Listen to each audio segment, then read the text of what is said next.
Hello hello hello, नमस्कार मेरी प्यारी प्यारी जग से न्यारे सबोला आर्मी को हैप्पी हैप्पी न्यू ईयर। मुझे लगता है ये न्यू ईयर पे आपका लेक्चर आ रहा होगा। और बेटा आप लोग बहुत जबरदस्त तरीके से प्यार से, जैसे मैं आपको तसल्ली से पढ़ा रही हूँ, रिवीजन करा रही हूँ, आप भी बिल्कुल तसल्ली के साथ में रिवीजन कर रहे होंगे।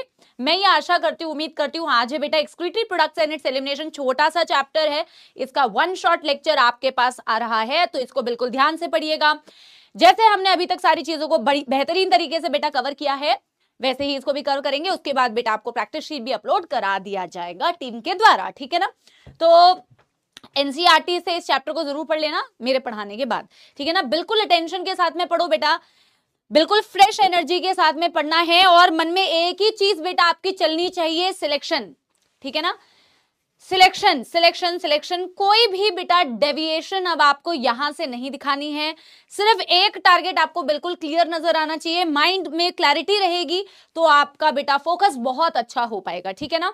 तो excretory product and it's elimination है तो बहुत छोटा सा चैप्टर, बट आप देखोगे अगर रीसेंट ईयर का नीट का पैटर्न, तो इसमें से बेटा क्वेश्चंस आ रहे हैं, क्वेश्चंस बन रहे हैं अच्छे खासे, 2-3 सवाल इसमें से भी बन जा रहे हैं।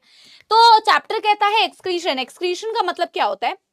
एक्सक्रीशन का मतलब होता है removal of the nitrogenous waste. अब ये नाइट्रोजनस वेस्ट मैम बॉडी के अंदर कैसे बनते हैं, तो हमने लिखा हुआ है कि कई बार एक्सेस में इंजेक्शन की वजह से, और ऑफ कोर्स आपके बॉडी के मेटाबॉलिज्म की वजह से, जो आपकी रिएक्शंस बॉडी के अंदर चल रही है बेटा, कैटाबॉलिक और एनाबॉलिक रिएक्शंस आपकी चल रही है, तो इनकी वजह से क्या होता है बेटा, कई सारे ऐसे प्रोडक्ट्स जो हमारे लिए हार्मफुल है हमारी बॉडी में क्या होता है अभी मैं आपको बताऊंगी, बट इन जनरल जैसे अमोनिया बन गया, यूरिया बन गया, CO2 बन गया, H2O बन गया, बड़े सारे आयंस बन गए, ये एक्यूमुलेट होते रहते हैं, और इनकी टाइम टू टाइम रिमूवल हमारे लिए बहुत ज्यादा जरूरी है।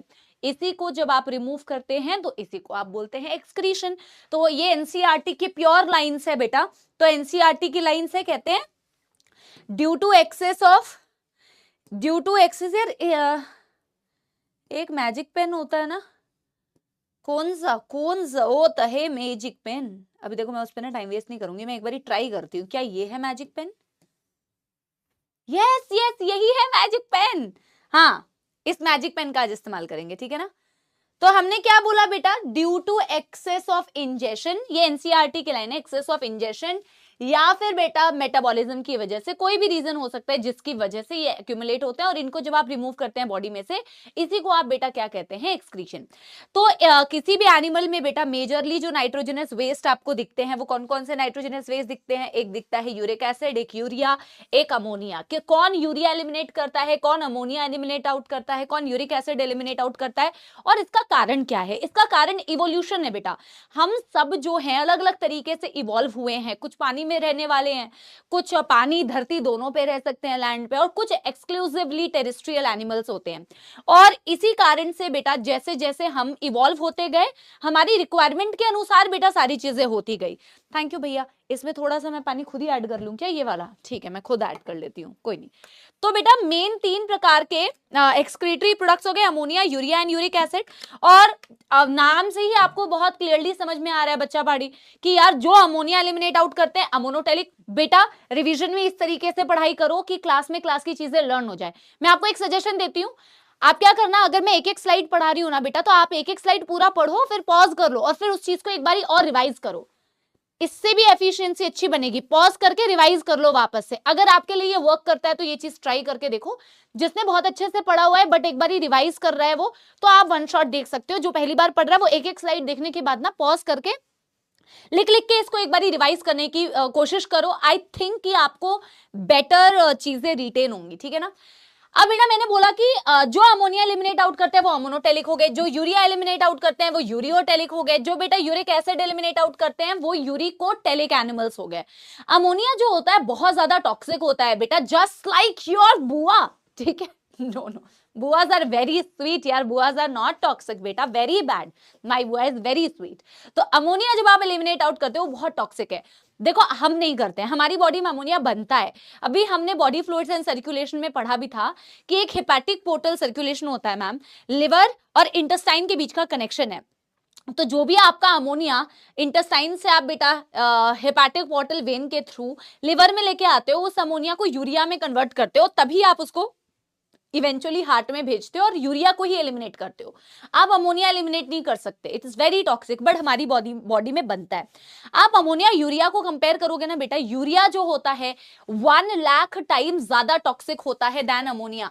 और ये चीज क्वेश्चन में आपसे पूछी जाएगी that ammonia is 1 lakh times more toxic than urea. Ammonia is 1 lakh time more toxic than urea. अब बेटा देखो सबका कंपैरिजन, यूरिया एलिमिनेट किया तो यूरिओटेलिक, यूरिक एसिड सी है बेटा तो यूरिकोटेलिक। सबसे ज्यादा टॉक्सिक ये, सबसे कम टॉक्सिक बेटा ये। अमोनिया को रिमूव करने के लिए बहुत ज्यादा पानी चाहिए होता है यूजुअली। आप इसीलिए इसके एग्जांपल्स देखोगे वो एनिमल्स होते हैं जो पानी के आसपास रहते हैं, यूजुअली ऐसा होता है। यूरिया एलिमिनेट आउट करने के लिए मॉडरेट मतलब मीडियम अमाउंट में पानी चाहिए होता है। यूरिक एसिड को एलिमिनेट आउट करने के लिए सबसे कम पानी चाहिए होता है। एग्जाम्पल सबसे इंपॉर्टेंट है, अगर एग्जाम्पल याद नहीं होगा तो फायदा कुछ नहीं है बेटा। अब देखो हमने लिखा हुआ है पानी में, जो पानी में रहने वाले इंसेक्ट्स हैं और पानी में रहने वाले एम्फीबियंस हैं। देखो मैं कैसे याद करती हूँ आपको भी वही बता रही हूँ। इंसेक्ट्स, एक्वेटिक इंसेक्ट्स बेटा अमोनोटेलिक, एक्वेटिक बेटा एम्फीबियंस भी अमोनोटेलिक। ये दोनों क्या है? अमोनोटेलिक। एक्वेटिक है ना तो अमोनोटेलिक हो गए। इसके अलावा बोनीफिश याद रख लो। अब एक्वेटिक इंसेक्ट तो अमोनोटेलिक है, बट टेरिस्ट्रियल इंसेक्ट जो कि कॉकरोच है, क्या था उसका एक्सक्रीटरी प्रोडक्ट बेटा? यूरिक एसिड, तो वो क्या हो गया? यूरिकोटेलिक हो गया, ठीक है ना। एक्वेटिक एम्फीबियंस तो बेटा क्या हो गया? Ammonotelic. But terrestrial amphibians, frog बेटा याद करो, फ्रॉग क्या होता है? यूरिओटेलिक। तो यानी कि एक्वेटिक इंसेक्ट टेरिस्ट्रियल इंसेक्ट को कंपेयर करो और एक्वेटिक एम्फीबियंस टेरिस्ट्रियल एम्फीबियंस को कंपेयर करो, क्वेश्चंस पूछते हैं। तो एक्वेटिक वाले तो दोनों ही अमोनोटेलिक है, बट टेरिस्ट्रियल इंसेक्ट यूरिकोटेलिक हो जाएंगे और टेरिस्ट्रियल एम्फीबियंस बेटा यूरिओटेलिक हो जाएंगे। बोनी फिश इधर आ गई, कार्टिलेजिनस फिश जो होती है वो यूरिया एलिमिनेट आउट करती है तो वो यूरिओटेलिक हो गई बेटा। इसके अलावा आपके जो मैमल्स होते हैं यानी कि हम जो हैं बेटा वो कैसे हो जाते हैं? यूरिओटेलिक होते हैं। अच्छा एनसीईआरटी में, एनसीईआरटी में आई थिंक ऐसे दिया होगा मरीन वाटर, समुद्री में समुद्री जो मछलियां होती है, तो कार्टिलेजिनस मछलियां जो होती है जैसे शार्क वो समुद्री होती है, मरीन होती है। तो एनसीईआरटी में ऐसे दिया होगा मरीन जो रहती हैं वो यूरिया एलिमिनेट आउट करती हैं। तो इसके अलावा टेरिस्ट्रियल इंसेक्ट के अलावा यूरिक एसिड को एलिमिनेट करता है कैसे? एग्जांपल याद रहेगा, जो यूजुअली अंडे देते हैं बेटा एनिमल्स, जिनके अंडे हार्ड होते हैं, जैसे बर्ड्स हो गए, जैसे आपके बेटा रेप्टाइल्स हो गए। तो एग, जो शेल्ड एग्स होते हैं वैसे वाले एनिमल्स भी बेटा यूरिक एसिड एलिमिनेट आउट करते हैं। और इसके अलावा लैंड स्नेल, इसको पॉज करो जो पहली दफा पढ़ रहा है और इसको बेटा वापस से रिकॉल करो, ठीक है। एक्सक्रीटरी प्रोडक्ट मैम हो गया। अब हमने बोला है कि अमोनिया जो होता है यूजुअली अमोनियम आयंस के फॉर्म में बॉडी से एलिमिनेट किया जाता है, यूजुअली गिल सरफेस से इसको आप एलिमिनेट आउट करते हो। किडनी का बहुत खासा रोल नहीं होता है अमोनिया को एलिमिनेट आउट करने में।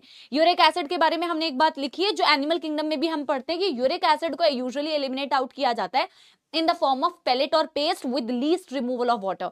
जैसे बर्ड्स बेटा आपके ऊपर कभी कभी कर देती है ना शिट, आप बोलते हो, तो वो जो पेलेट और पेस्ट, उसी को पेलेट और पेस्ट बोलते हैं, उसमें पानी की मात्रा बहुत कम होती है, ठीक है ना।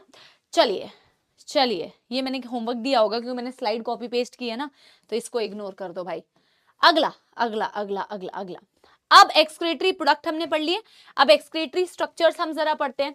डायरेक्ट क्वेश्चन आएगा बेटा इस पर्टिकुलर स्लाइड से। अलग अलग एक्सक्रीटरी स्ट्रक्चर्स दिए हुए, प्रोटोनेफ्रीडिया या फ्लेम सेल्स, नेफ्रीडिया, एंटीनरी ग्लैंड्स या ग्रीन ग्लैंड्स, मैल्फिगियन टिब्यूल्स, किडनी। देखो किडनी सबसे एडवांस्ड है, तो एडवांस्ड जो है यानी कि वर्टिब्रेट्स, फिश हो गए, एम्फीबियंस हो गए, रेप्टाइल्स, एव्स, मैमल्स, इन सब में आपको किडनी मिलेगी।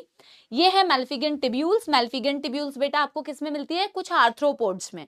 आर्थ्रोपोड्स जैसे कि इंसेक्ट जैसे कि कॉकरोच, हम पढ़ेंगे भी आगे कि कॉकरोच में मैल्फिगियन टिब्यूल्स होते हैं। फिर बेटा होते हैं एंटीनरी ग्लैंड्स या ग्रीन ग्लैंड्स। देखो मैल्फिगियन टिब्यूल्स और एंटीनरी ग्लैंड्स या ग्रीन ग्लैंड्स दोनों आर्थ्रोपोड्स में, बट आर्थ्रोपोड्स बहुत बड़ा फाइलम है, तो उसके कुछ एनिमल्स यानी कि कुछ इंसेक्ट्स, इनमें आपको क्या मिलते हैं बेटा? मैल्फिगियन टिब्यूल्स। और आर्थ्रोपोड्स की ही कैटेगरी होती है बेटा जिसे क्रस्टेशियंस बोलते हैं। तो ये जो क्रस्टेशियंस है ना बेटा, इसका एक एग्जाम्पल है हमारा प्रॉन। प्रॉन जो है एक आर्थ्रोपोड है। आर्थ्रोपोडा में भी पर्टिकुलरली वो इंसेक्ट नहीं है, वो क्रस्टेशियन है। तो क्रस्टेशिया में होते हैं आपके एंटीनरी ग्लैंड या ग्रीन ग्लैंड। फिर आते हैं नेफ्रीडिया। नेफ्रीडिया आपको अर्थवर्म में मिलता है। Very very important example, earthworm यानी कि एनालिडा में आपको बेटा मिलता है नेफ्रीडिया। अर्थवर्म के अलावा भी कुछ एनालिड्स में और आपको नेफ्रीडिया मिलता है, लेकिन एनालिडा में केवल नेफ्रीडिया नहीं मिलता बेटा, एनालिडा में आपको प्रोटोनेफ्रीडिया भी मिल सकता है, क्योंकि एनसीईआरटी ने लिखा हुआ है सम एनालिड्स। तो सम एनालिड्स बेटा may have protonephridia, flame cells and some annelids may also have nephridia. एक एनालिडा का एग्जांपल नेफ्रीडिया में याद रख लो, that is earthworm. P for protonephridia बेटा, P for protochordates, P for platyhelminthes, ऐसे एग्जांपल याद रहेगा। प्लैटीहेलमिंथेस में एक आता है प्लेनेरिया, प्लेनेरिया प्लैटीहेलमिंथेस का एग्जांपल है। P for protonephridia, protonephridia platy में दिख गया आपको। और एक सब फाइलम होता है जो आगे आपको मैं एनिमल किंगडम में पढ़ाऊंगी, जो प्रोटोकॉर्डेट है। तो P फॉर प्रोटोकॉर्डेट, प्रोटोकॉर्डेट्स में एक आता है सेफेलोकॉर्डेटा। तो सेफेलोकॉर्डेटा इज आल्सो बेटा having protonephridia flame sales. NCERT ने एनिमल किंगडम में सेफेलोकॉर्डेटा का सिर्फ एक ही एग्जाम्पल दिया हुआ है बेटा, ब्रैंकियोस्टोमा। सेफेलोकॉर्डेट का एक ही एग्जांपल दिया हुआ है एनसीईआरटी ने, ब्रैंकियोस्टोमा। उसके मल्टीपल नेम होते हैं, लैंसलेट भी बोलते हैं, एम्फियोक्सिस भी बोलते हैं। इसके पास भी क्या होता है बेटा, प्रोटोनेफ्रीडिया। तो कितना आसान है, P फॉर प्रोटोनेफ्रीडिया, प्लैटीहेलमिंथेस हो गया, सेफेलोकॉर्डेट्स हो गया।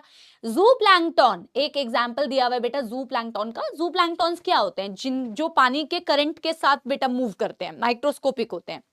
रोटीफर्स, रोटीफर्स में भी प्रोटोनेफ्रीडिया हो गया और कुछ एनालिड्स में भी प्रोटोनेफ्रीडिया हो गया। देखो इजी, प्रोटोनेफ्रीडिया में आ गए सम एनालिड्स। प्लैटीहेलमिंथेस उसका एग्जांपल है प्लेनेरिया, सेफेलोकॉर्डेटा उसका एग्जांपल है ब्रैंकियोस्टोमा, रोटीफर जो कि एक ज़ूप्लैंक्टन है। फिर आगे बेटा आपका नेफ्रीडिया, नेफ्रीडिया कुछ एनालिड्स में मिलता है जैसे कि अर्थवर्म। फिर आगे आपका बेटा एंटीनरी ग्लैंड या ग्रीन ग्लैंड्स, ये कुछ आर्थ्रोपोड्स में दिखता है जैसे कि क्रस्टेशियंस, क्रस्टेशियंस का एग्जांपल क्या है, प्रॉन्स। फिर आगे मैलिफिकेंट ट्यूब्यूल्स, ये आपको आर्थ्रोपोड्स में दिखता है जैसे कि बेटा क्या एग्जांपल हो गए, इंसेक्ट्स, इंसेक्ट्स में आगे कॉकरोच। फिर आगे किडनी, किडनी तो आपको पता ही है किसमें दिखता है। आई होप बेटा समझ आ गया आप लोगों को। अब बेटा बढ़ते हैं अगले स्लाइड की ओर। जब हमने, अच्छा ये मैंने बच्चों को समझाने के लिए बोला था कि सेफेलोकॉर्डेट्स क्या होते हैं, तो आपको जो मैं एनिमल किंगडम में पढ़ाऊंगी फाइलम कॉर्डेटा के ना दो कैटेगरीज होती हैं। एक होती है प्रोटोकॉर्डेट्स, प्रोटोकॉर्डेट्स के अंडर आती है बेटा एक सब फाइलम जिसे सेफेलोकॉर्डेट्स बोलते हैं, और एक आते हैं यूकॉर्डेट्स, यूकॉर्डेट के अंडर आप पढ़ोगे एक सब फाइलम आता है जिसे आप बोलते हैं वर्टिब्रेट्स। बात क्लियर है बेटा एकदम, ठीक है। अब क्योंकि ह्यूमन एक्सक्रीटरी सिस्टम है तो हमें ह्यूमन एक्सक्रीटरी सिस्टम के बारे में तो पढ़ना पड़ेगा बेटा। ह्यूमन एक्सक्रीटरी सिस्टम में क्या आता है ma'am, one pair of kidney. Human excretory system है तो किडनी के बारे में पढ़ रहे हैं। हमारे पास है वन पेयर ऑफ किडनी, एक पेयर यूरेटर, एक यूरिनरी ब्लैडर और एक यूरेथ्रा। एक यूरेथ्रा होती है, बचपन से बनाते हुआ डायग्राम है लेकिन फिर भी इसमें गलत हो जाता है बेटा, इसीलिए इस डायग्राम को ध्यान से देखो। तो ये हमारी क्या हो गई बेटा, राइट किडनी। राइट किडनी थोड़ी सी नीचे होती है क्योंकि बेटा राइट साइड पे ऊपर की तरफ लिवर है आपका। ये राइट किडनी हो गई बेटा, और ये हो गई आपकी लेफ्ट किडनी, ठीक है ना। Right kidney and left kidney. पता है ना बॉडी में, हार्ट में भी मैंने ऐसे डायग्राम बनाया था तो कैसे समझना होता है। जैसे कोई बंदा बॉडी को अगर खोलेगा तो अब आपको सामने से जो चीज नजर आ रही है, तो बोर्ड के जो मैं इस साइड बनाऊंगी वो राइट किडनी होगा, और जो मैं बेटा क्या करूंगी इस साइड बनाऊंगी वो कौन सा किडनी होगा, लेफ्ट किडनी होगा। समझ में आ गई बेटा बात। तो बॉडी को खोला, जब आप पढ़ाई करोगे तो आप इसी तरीके से इधर सामने से जो देखोगे वही चीज हम बनाते हैं। This is the right kidney, this is the left kidney, ठीक है ना। तो राइट किडनी नीचे है, लेफ्ट किडनी थोड़ी सी ऊपर है बेटा। इसके ऊपर एड्रिनल ग्लैंड होता है, किडनी से निकलता है जो यूरिन को कैरी करेगा वो डक्ट हो गए यूरेटर, वन पेयर। ये यूरिन को जहां लेके जाती है, जहां यूरिन टेम्परेली स्टोर हो सकता है उसे बोलते हैं बेटा यूरिनरी ब्लैडर। यूरिनरी ब्लैडर से अल्टीमेटली यूरिन जहां से बाहर पास होगा बेटा इसे बोलते हैं यूरेथ्रा। मेल का यूरेथ्रा लंबा होता है, फीमेल की यूरेथ्रा छोटी होती है। आपके बेटा आयोटा से पूरी बॉडी को ऑक्सीजनेटेड ब्लड मिलता है, तो इसी आयोटा से ऑक्सीजनेटेड ब्लड बेटा रीनल आर्टरी के थ्रू कहां जाएगा बेटा, किडनीज के अंदर। और जो डीऑक्सीजनेटेड ब्लड है बेटा वो रीनल वेन, यहाँ जो रीनल वेन है इस रीनल वेन से होता हुआ कहां जाएगा बेटा, वीना केवा में। कौन सी वीना केवा लोअर बॉडी पार्ट से डीऑक्सीजनेटेड ब्लड को कलेक्ट करती है बेटा, वो होती है आपकी इंफीरियर वीना केवा। इंफीरियर वीना केवा लोअर बॉडी पार्ट से कलेक्ट करती है ना डीऑक्सीजनेटेड ब्लड, तो इंफीरियर वीना केवा से कौन अटैच्ड है, आपकी रीनल वेन्स। और ये क्या है, आयोटा जो ऑक्सीजनेटेड ब्लड सप्लाई करेगा, इसी की ब्रांच क्या हो गई बेटा, रीनल आर्टरी। तो डायग्राम भी थोड़ा बहुत देख के जाया करो, इसमें कोई बुराई नहीं है बेटा। अब हम बात करेंगे, सबसे पहले वन बाय वन सारे पार्ट्स को डिस्कस करेंगे। किडनी के डायमेंशंस देख लो, एनसीईआरटी में दिया हुआ है। जो भी चीज एनसीईआरटी में दी है डायमेंशंस वाइज वो आपको याद रखनी है बेटा। लेंथ हो गया 10 से 12 सेंटीमीटर, विड्थ हो गई बेटा 5 से 7 सेंटीमीटर, थिकनेस हो गया बेटा 2 to 3 सेंटीमीटर। इसका वेट होता है बेटा 120 से 170 ग्राम। अब किडनी कहाँ प्रेजेंट होती है बेटा? Kidney is present closer to the dorsal body wall. आपके डॉर्सल बॉडी वॉल, यहाँ डॉर्सल बॉडी वॉल्स के बेटा क्लोज होती है आपकी kidney, and it is located between the last thoracic vertebrae. Last thoracic vertebrae is your thoracic vertebrae number 12। ये मैं अगले चैप्टर में आपको पढ़ाऊंगी लोकोमोशन एंड मूवमेंट में।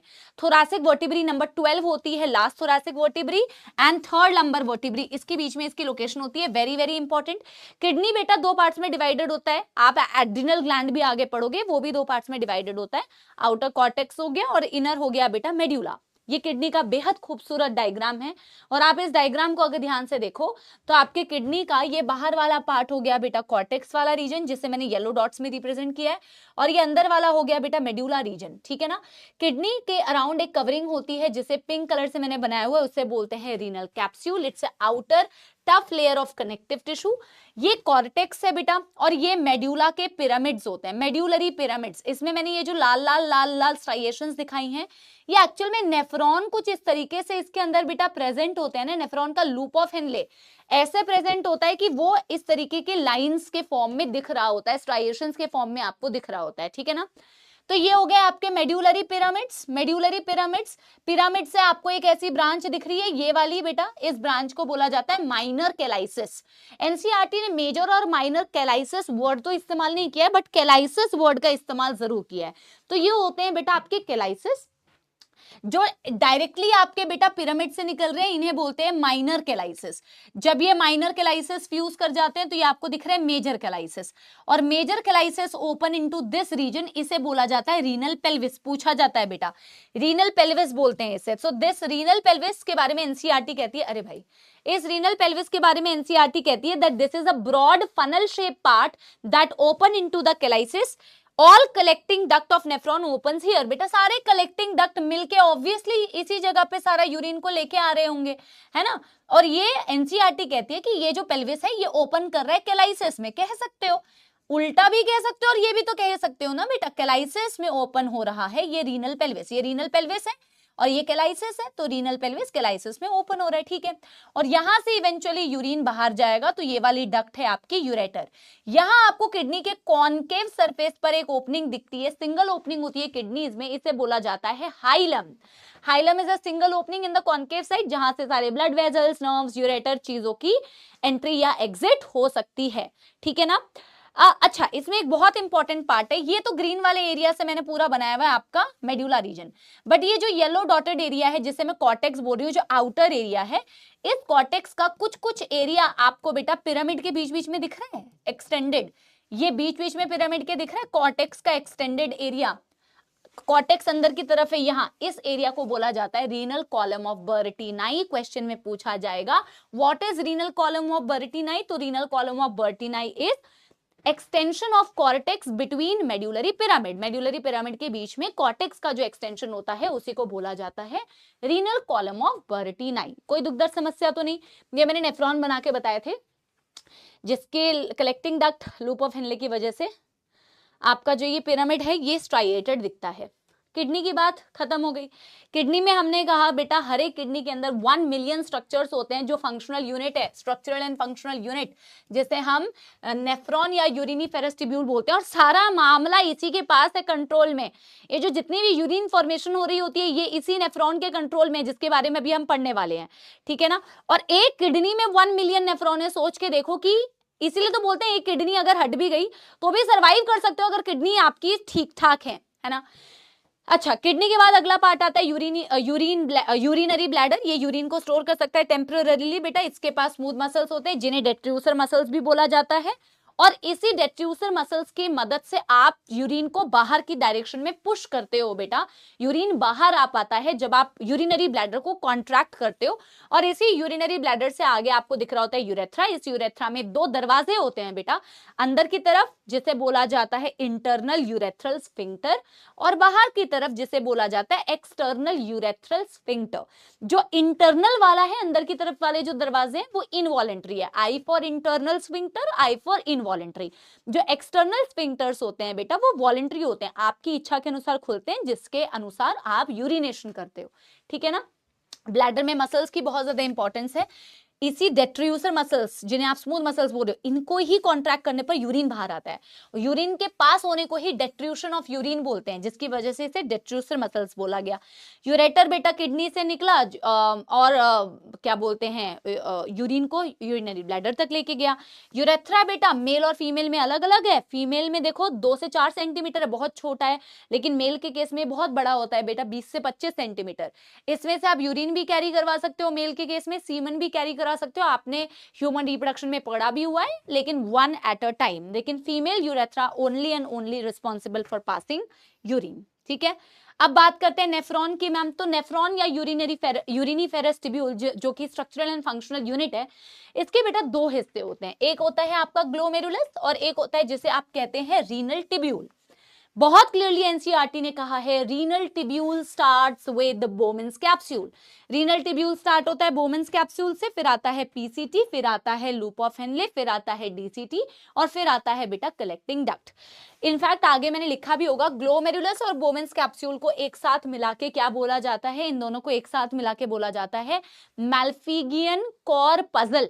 मैल्फिगियन ट्यूब्यूल्स नहीं बोलते हैं बेटा, मैल्फिगियन कॉर्पसल या रीनल कॉर्पसल या मैल्फिगियन बॉडी भी कहते हैं, लेकिन मैल्फिगियन ट्यूब्यूल्स नहीं। मैल्फिगियन ट्यूब्यूल्स तो एक्सक्रीटरी स्ट्रक्चर से, आगे हमने लिखा भी होगा कहीं, तो मैंने ये लिखा भी होगा, देखो मैल्फिगियन बॉडी और रीनल कॉर्पसल, ये होता है ग्लोमेरुलस और बोमेन्स कैप्सूल को एक साथ मिला के आप ऐसे बोलते हो। ये भी मैंने यहाँ पे मेंशन किया। नेफ्रॉन का कुछ पार्ट कॉर्टेक्स में आपको दिखता है और कुछ पार्ट मेड्यूला में आपको दिखता है, जैसे कि आप डायग्राम में देख पा रहे हो। अभी मैं इसका डायग्राम भी आपको बना के बताऊंगी, बड़ा वाला। तो आप देखोगे नेफ्रॉन का बेटा जो मैल्फिगियन बॉडी है, यानी कि बोमेन्स कैप्सूल एंड ग्लोमेरुलस, इसके अलावा पीसीटी एंड डीसीटी, ये आपको कॉर्टेक्स एरिया में दिखते हैं। Loop of Henley, collecting duct, ये आपको बेटा मेड्यूला में दिखते हैं। मैंने कलेक्टिंग डक्ट के लिए लिखा भी हुआ है कि कलेक्टिंग डक्ट की शुरुआत तो कॉर्टेक्स में होती है और वो मेड्यूला तक अंदर जाती है। पहले आप इसे डिटेल में पढ़ो, फिर मैं इस डायग्राम में फिर से आऊंगी। देखो, ये आपका नेफ्रॉन का एक डिटेल्ड डायग्राम है। तो नेफ्रॉन में आप देख पा रहे होंगे बेटा ब्लड आ रहा है। ये वाली जो ब्लड वेसल है जो यहां ब्लड को लेके आ रही है, जिस ब्लड में यूरिया है जिसको आपको फिल्टर आउट करना है, ये जो ब्लड वेसल है बेटा इससे बोला जाता है रीनल आर्टरी। ये क्या है बेटा, ये है रीनल आर्टरी। इसको मैं लिख भी देती हूं, इससे कहा जाता है बेटा रीनल आर्टरी। ये ब्लड को लेके आ रही है जिस ब्लड को आपको फिल्टर करना है। रीनल आर्टरी बेटा ब्रेक डाउन करती है इनटू कैपिलरी नेटवर्क, जो आपको ये दिख रहा है। इस कैपिलरी नेटवर्क को बोला जाता है ग्लोमेरुलस। इस कैपिलरी नेटवर्क को क्या बोला जाता है, ग्लोमेरुलस। ग्लोमेरुलस कैपिलरी है, इसीलिए इसमें होता है सिंपल स्क्वामस एपिथेलियम। क्या होता है इसमें, सिंपल स्क्वामस एपिथेलियम। इसी से ब्लड बेटा छनता है, ठीक है ना। और छन के ब्लड का कौन सा पार्ट छनता है बेटा, इसमें आप देखोगे ब्लड का कौन सा पार्ट छनता है, ब्लड का प्लाज्मा पार्ट छनता है। आपके ब्लड के सेल्स बेटा फिल्टर आउट नहीं होते हैं, ब्लड सेल्स नहीं फिल्टर आउट होते हैं, only the plasma part gets filtered out. कितना फिल्टर होता है, क्या रेट होती है, क्या कॉम्पोजिशन है, ये मैंने आगे भी आपको बताया। पहले आप नेफ्रॉन के पार्ट को समझो।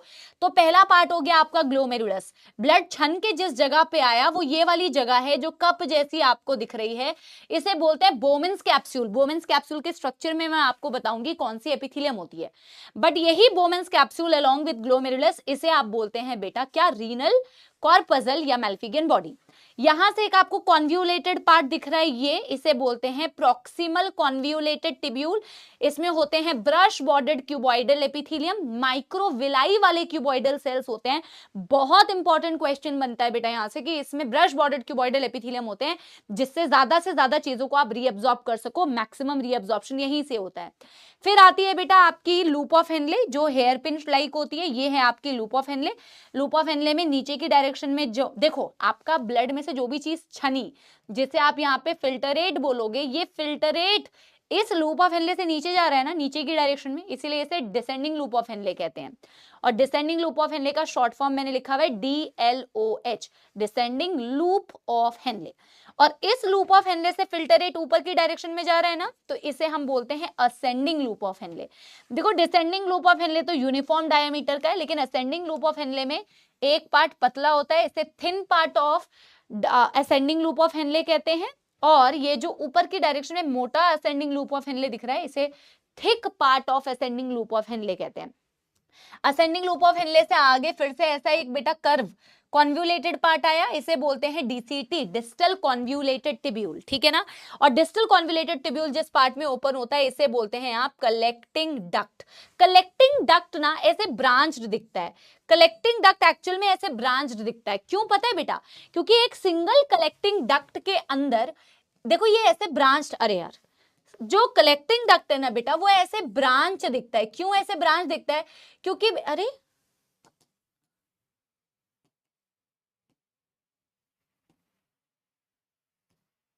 कलेक्टिंग डक्ट ऐसे ब्रांच इसलिए दिखता है बेटा क्योंकि बहुत सारे नेफ्रॉन्स के लूप, वो collecting duct loop of Henley, sorry, बहुत सारे नेफ्रॉन के डीसीटी, बहुत सारे नेफ्रॉन के डीसीटी एक सिंगल बेटा कलेक्टिंग डक्ट में ओपन होते हैं। बहुत सारे नेफ्रॉन के डीसीटी एक सिंगल कलेक्टिंग डक्ट के अंदर ओपन हो रहे होते हैं, जिसके कारण ये ऐसे ब्रांच दिखता है, ये ऐसे ब्रांच दिखता है। तो कलेक्टिंग डक्ट जो होता है एक सिंगल नेफ्रॉन का पार्ट नहीं होता है बच्चे। आपको समझ में आ गया? Glomerulus, Bowman's capsule, PCT, descending loop of Henley, ascending loop of Henley, DCT and collecting duct. ये जो मैंने रेड रेड कलर की चीज बनाई है ये बहुत ज्यादा इंपॉर्टेंट है बेटा इस टॉपिक के लिए। है क्या बेटा? आपके नेफ्रॉन के चारों ओर ब्लड वेजल्स होती है। अगर इसके चारों ओर ब्लड वेजल्स नहीं होती, लिपटी हुई नहीं होती, तो बेटा जो भी चीजें आप यहां से रीअब्सॉर्ब करोगे उसे कहां रीअब्सॉर्ब करोगे? उसे कहां रीअब्सॉर्ब करोगे बेटा? सारी चीजें ब्लड में ही तो रीअब्सॉर्ब करते हो ना। तो सारी चीजें कैसे रीअब्सॉर्ब करते हो? जब बेटा इसके चारों ओर अच्छी खासी ब्लड वेजल्स की सप्लाई होती है। अब आप देखो ये जो रीनल आर्टरी थी सबसे पहले कैपिलरी नेटवर्क में टूटी, जिससे आप ग्लोमेरुलस बोलते हो। ग्लोमेरुलस से ये जो ब्लड वेसल जा रही है इसे आप बोलते हो इफरेंट आर्टेरियोल। ये एफरेंट, अरे यार मैंने रीनल आर्टरी तो बता दिया, रीनल आर्टरी की ये ब्रांच है जिसे हम बोलते हैं एफरेंट आर्टेरियोल। करेक्शन कर लेना, इसे आप क्या बोलते हो? रीनल आर्टरी की ब्रांच को, रीनल आर्टरी की ब्रांच एफरेंट। एफरेंट मैंने नहीं बोला, मैंने डायरेक्ट रीनल आर्टरी बोल दिया। हाँ डेफिनेटली ये यहाँ रीनल आर्टरी है, लेकिन रीनल, अरे यार एक तो मैजिक पेन के चक्कर में ना मैं अपना रियल पेन भूल जा रही हूँ। डेफिनेटली ये रीनल आर्टरी है, लेकिन रीनल आर्टरी की वो ब्रांच जो ग्लोमेरुलस के ग्लोमेरुलाई नेटवर्क में टूटती है बेटा, इसको बोला जाता है एफरेंट आर्टेरियोल। इसे क्या बोलते हैं? Efferent arteriole. एफरेंट आर्टेरियोल आगे जाके ग्लोमेरुलाई में टूटी, ठीक है ना। अब आपको समझ में आ गया होगा, आई होप कि कोई दिक्कत नहीं है। रीनल आर्टरी है, रीनल आर्टरी की branch afferent arteriole, afferent arteriole आगे जाके बेटा ग्लोमेरुलस में टूट रही है, ठीक है ना। ग्लोमेरुलस से ये आपको दिख रहा है इफरेंट आर्टेरियोल। देखो एफरेंट आर्टेरियोल का जो डायमीटर होता है ना बेटा वो ज्यादा होता है, इसका डायमीटर ज्यादा, इसका डायमीटर कंपेरेटिवली कम होता है। यही इफरेंट आर्टेरियोल बेटा आगे जाके अराउंड डीसीटी लिपटी हुई है, अराउंड डीसीटी इस ब्लड कैपिलरी को, जो डीसीटी के अराउंड आपको दिख रही है, इसे बोलते हैं पेरिटिब्यूलर कैपिलरी। मैंने लिखा भी हुआ है, पेरी का मतलब होता है अराउंड, टिब्यूलर मतलब अराउंड द टिब्यूल्स, जो आपको कैपिलरी दिख रही है। हमने लिखा भी है efferent arteriole form capillary network around the tubular part of nephron, और उसी को बोला जाता है पेरिटिब्यूलर कैपिलरी। जो आपके डीसीटी और पीसीटी के अराउंड दिख रही है उसका नाम तो सिंपली पेरिटिब्यूलर कैपिलरी ही बोलते हो, लेकिन वही पेरिटिब्यूलर कैपिलरी जो आपको बेटा loop of Henley, ascending loop of Henle के पैरेलल दिखती है, देखो ना ये पहले इसके अराउंड लिपट रही है, आपको दिख रहा है ना, और असेंडिंग लूप ऑफ हेनले के पैरेलल दिख रही है और डिसेंडिंग लूप ऑफ हेनले के पैरेलल भी दिख रही है। इन्हीं पेरिटिब्यूलर कैपिलरी को एक्चुअल में क्या बोला जाता है? वासा रेक्टा। बहुत ज्यादा इंपॉर्टेंट है बेटा नीट पॉइंट ऑफ व्यू से, और आपके कंसेप्ट में आगे एक काउंटर करंट मैकेनिज्म आएगा। यूरिन को कैसे कॉन्सेंट्रेट किया जाता है उसमें इस वासा रेक्टा का बहुत इंपॉर्टेंट रोल है। अब बेटा ध्यान से सुनो, देखो असेंडिंग लूप ऑफ हेनले को असेंडिंग क्यों बोला? क्योंकि इसमें ब्लड जो है ऊपर जा रहा था। डिसेंडिंग लूप ऑफ हेनले को डिसेंडिंग क्यों बोला? क्योंकि ब्लड नहीं, फिल्टर रेट, क्योंकि इसमें फिल्टर रेट ऊपर जा रहा था, इसमें फिल्टर रेट नीचे जा रहा था।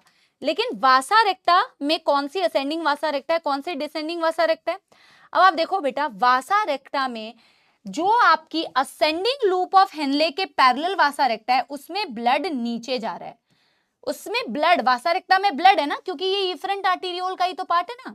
तो जो वासा रेक्टा नीचे ब्लड लेके जा रही है वो डिसेंडिंग वासा रेक्टा है भाई, यानी कि असेंडिंग लूप ऑफ हेनले के पैरेलल डिसेंडिंग वासा रेक्टा होती है, और डिसेंडिंग वासा रेक्टा से ऊपर आया यहाँ असेंडिंग वासा रेक्टा, असेंडिंग वासा रेक्टा में हो गई बेटा आपका जो ब्लड वो ऊपर की डायरेक्शन में है, तो ये समझो डिसेंडिंग लूप ऑफ हेनले के parallel ascending vasa रेक्टा, ascending loop of Henle के पैरेलल डिसेंडिंग वासा रेक्टा।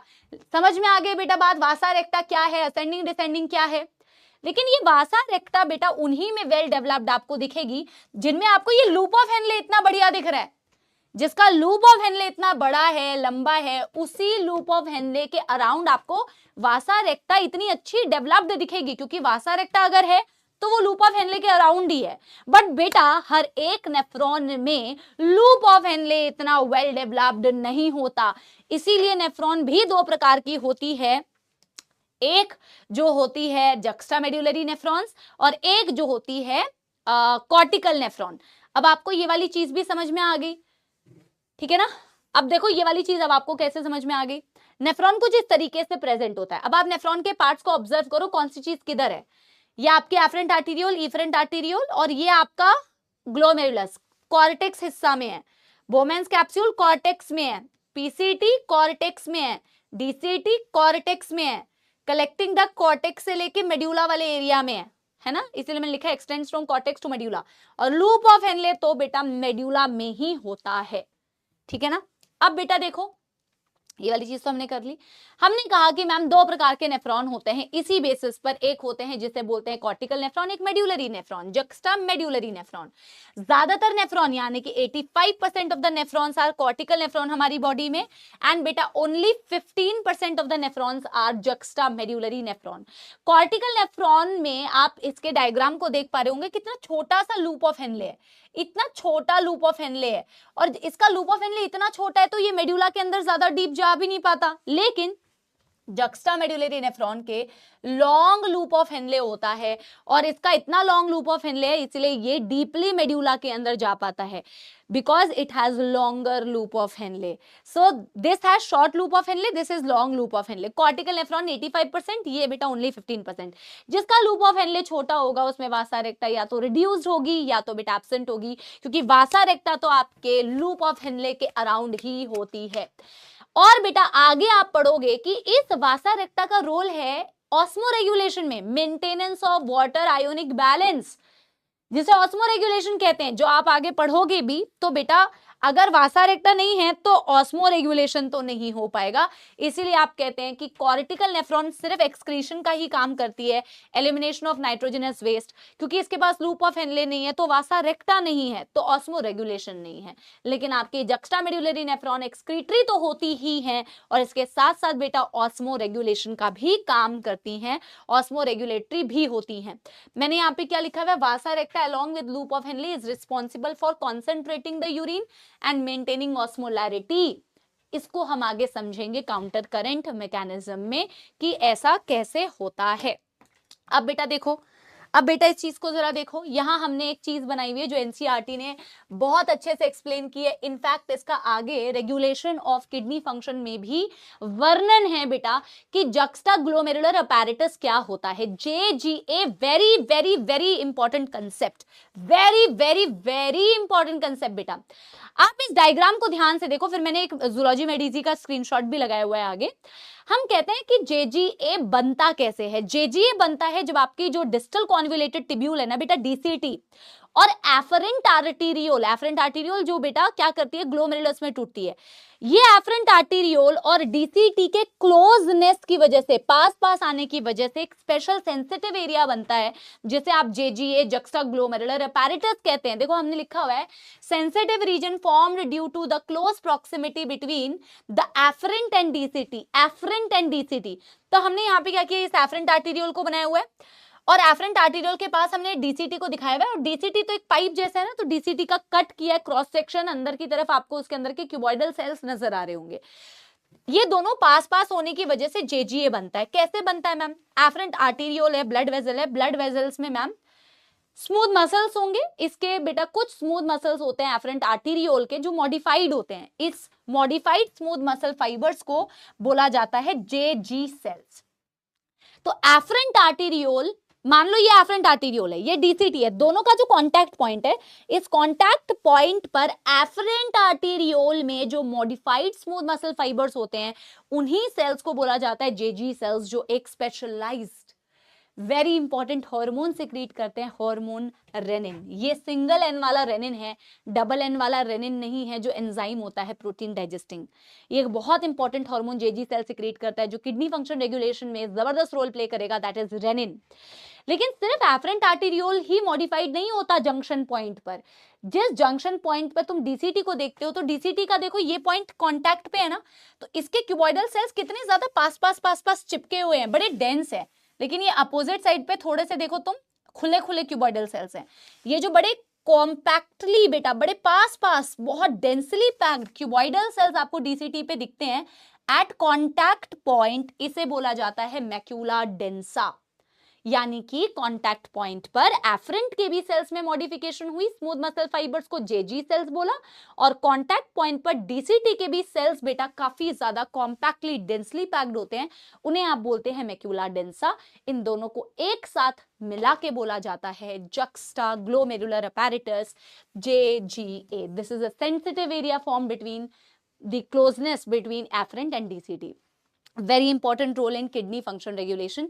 ये वही डायग्राम है बेटा जो मैंने दिखाया हुआ है, आप चाहो तो इसको देख सकते हो, ठीक है ना। सम इंपॉर्टेंट पॉइंट्स जो मैंने आपको बताए, पढ़ा दिए ऑलरेडी।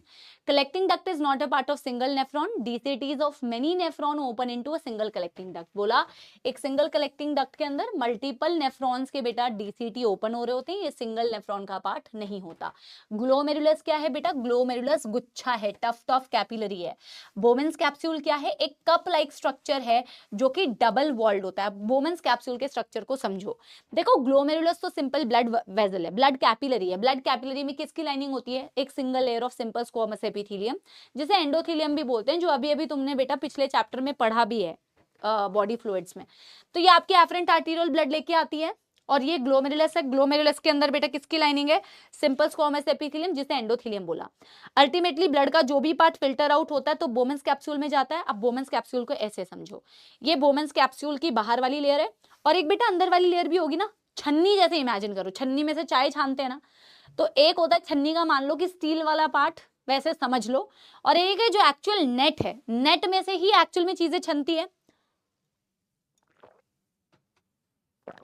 तो अगर आप देखोगे बोमेन्स कैप्सूल को, तो बोमेन्स कैप्सूल का एक अंदर वाली लेयर है ये वाली, इसे विसरल लेयर बोलते हैं, जहां से एक्चुअल में चीजें छनेंगी बेटा, ये विसरल लेयर है। और एक होती है बेटा जिसे बोलते हैं पेराइटल लेयर, यहां से नहीं छन रहा है, यहां से ब्लड नहीं छन रहा है, ब्लड छन रहा है आपके विसरल लेयर से। तो आपकी जो पेराइटल लेयर है ना बेटा, उसमें तो सिंपल स्क्वामस एपिथेलियम ही है, आउटर लेयर है, ये डबल वॉल्ड होती है ना, तो ये बाहर वाली वॉल है, इससे नहीं छन रही कोई चीज, छनती है आपके बेटा इस अंदर वाली लेयर से, जिसे बोलते हैं हम विसरल लेयर। पेराइटल मतलब outer, parietal pleura, visceral pleura, parietal pericardium है ना, पेराइटल का मतलब होता है बाहर, तो पेराइटल इज आउटर लेयर, इसमें तो सिंपल स्क्वामस एपिथेलियम है। और ये जो बेटा विसरल लेयर है ना, इसमें भी सिंपल स्क्वामस एपिथेलियम होती है, लेकिन मॉडिफाइड होती है, आगे हमने बनाया भी हुआ है।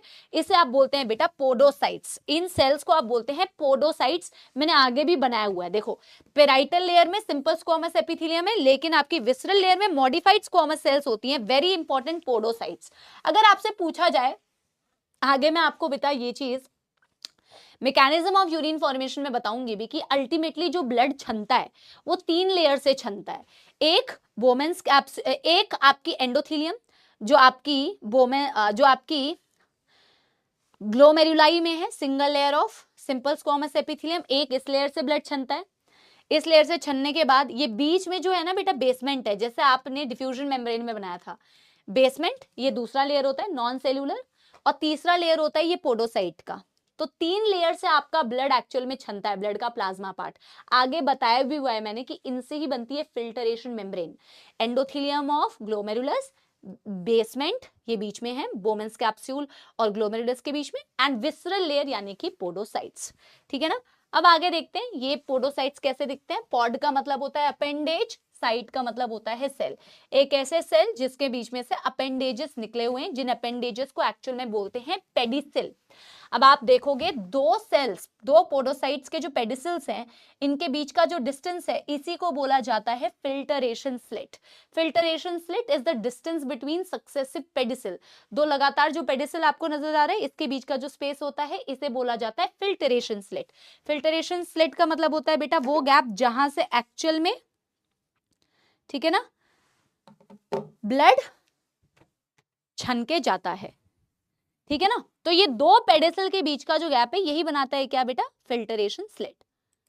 अब आगे देखते हैं बेटा, है ना, देखो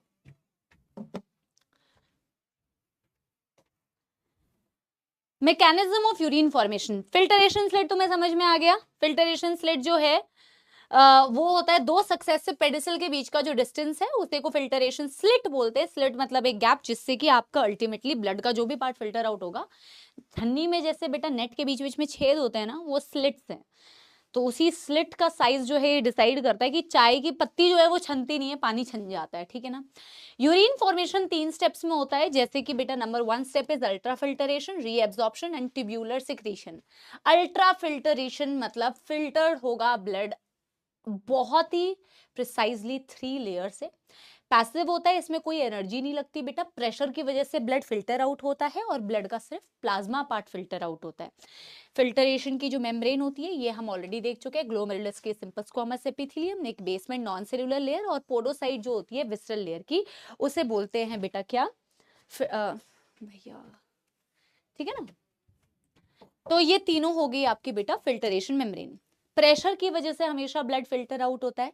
एफरेंट आर्टेरियोल का डायमीटर देखो कितना ज्यादा है, लेकिन जैसे ग्लोमेरुलस में ब्लड आता है तो ग्लोमेरुलस बहुत ही फाइन, बहुत ही पतली होती है। इतनी पतली पतली ब्लड कैपिलरीज से जब आपका ब्लड बेटा पास ऑन होता है तो आपका ब्लड प्रेशर की वजह से फिल्टर आउट हो जाता है। इस एंडोथीलियम से जाएगा, इस बेसमेंट से जाएगा और पोडोसाइट से जाएगा। अबाउट बेटा 1100 से 1200 ब्लड जो आपकी हार्ट से पम्प्ड आउट हो रहा है, हम बोलते हैं कि अप्रोक्सीमेटली, हमने ऊपर लिखा हुआ है 1/5 of the blood pumped by each ventricle पर मिनट। आपने पढ़ा था ना बेटा, एक cardiac output was the amount of blood pumped by each ventricle पर minute, and stroke volume amount of blood pumped by each ventricle पर बीट।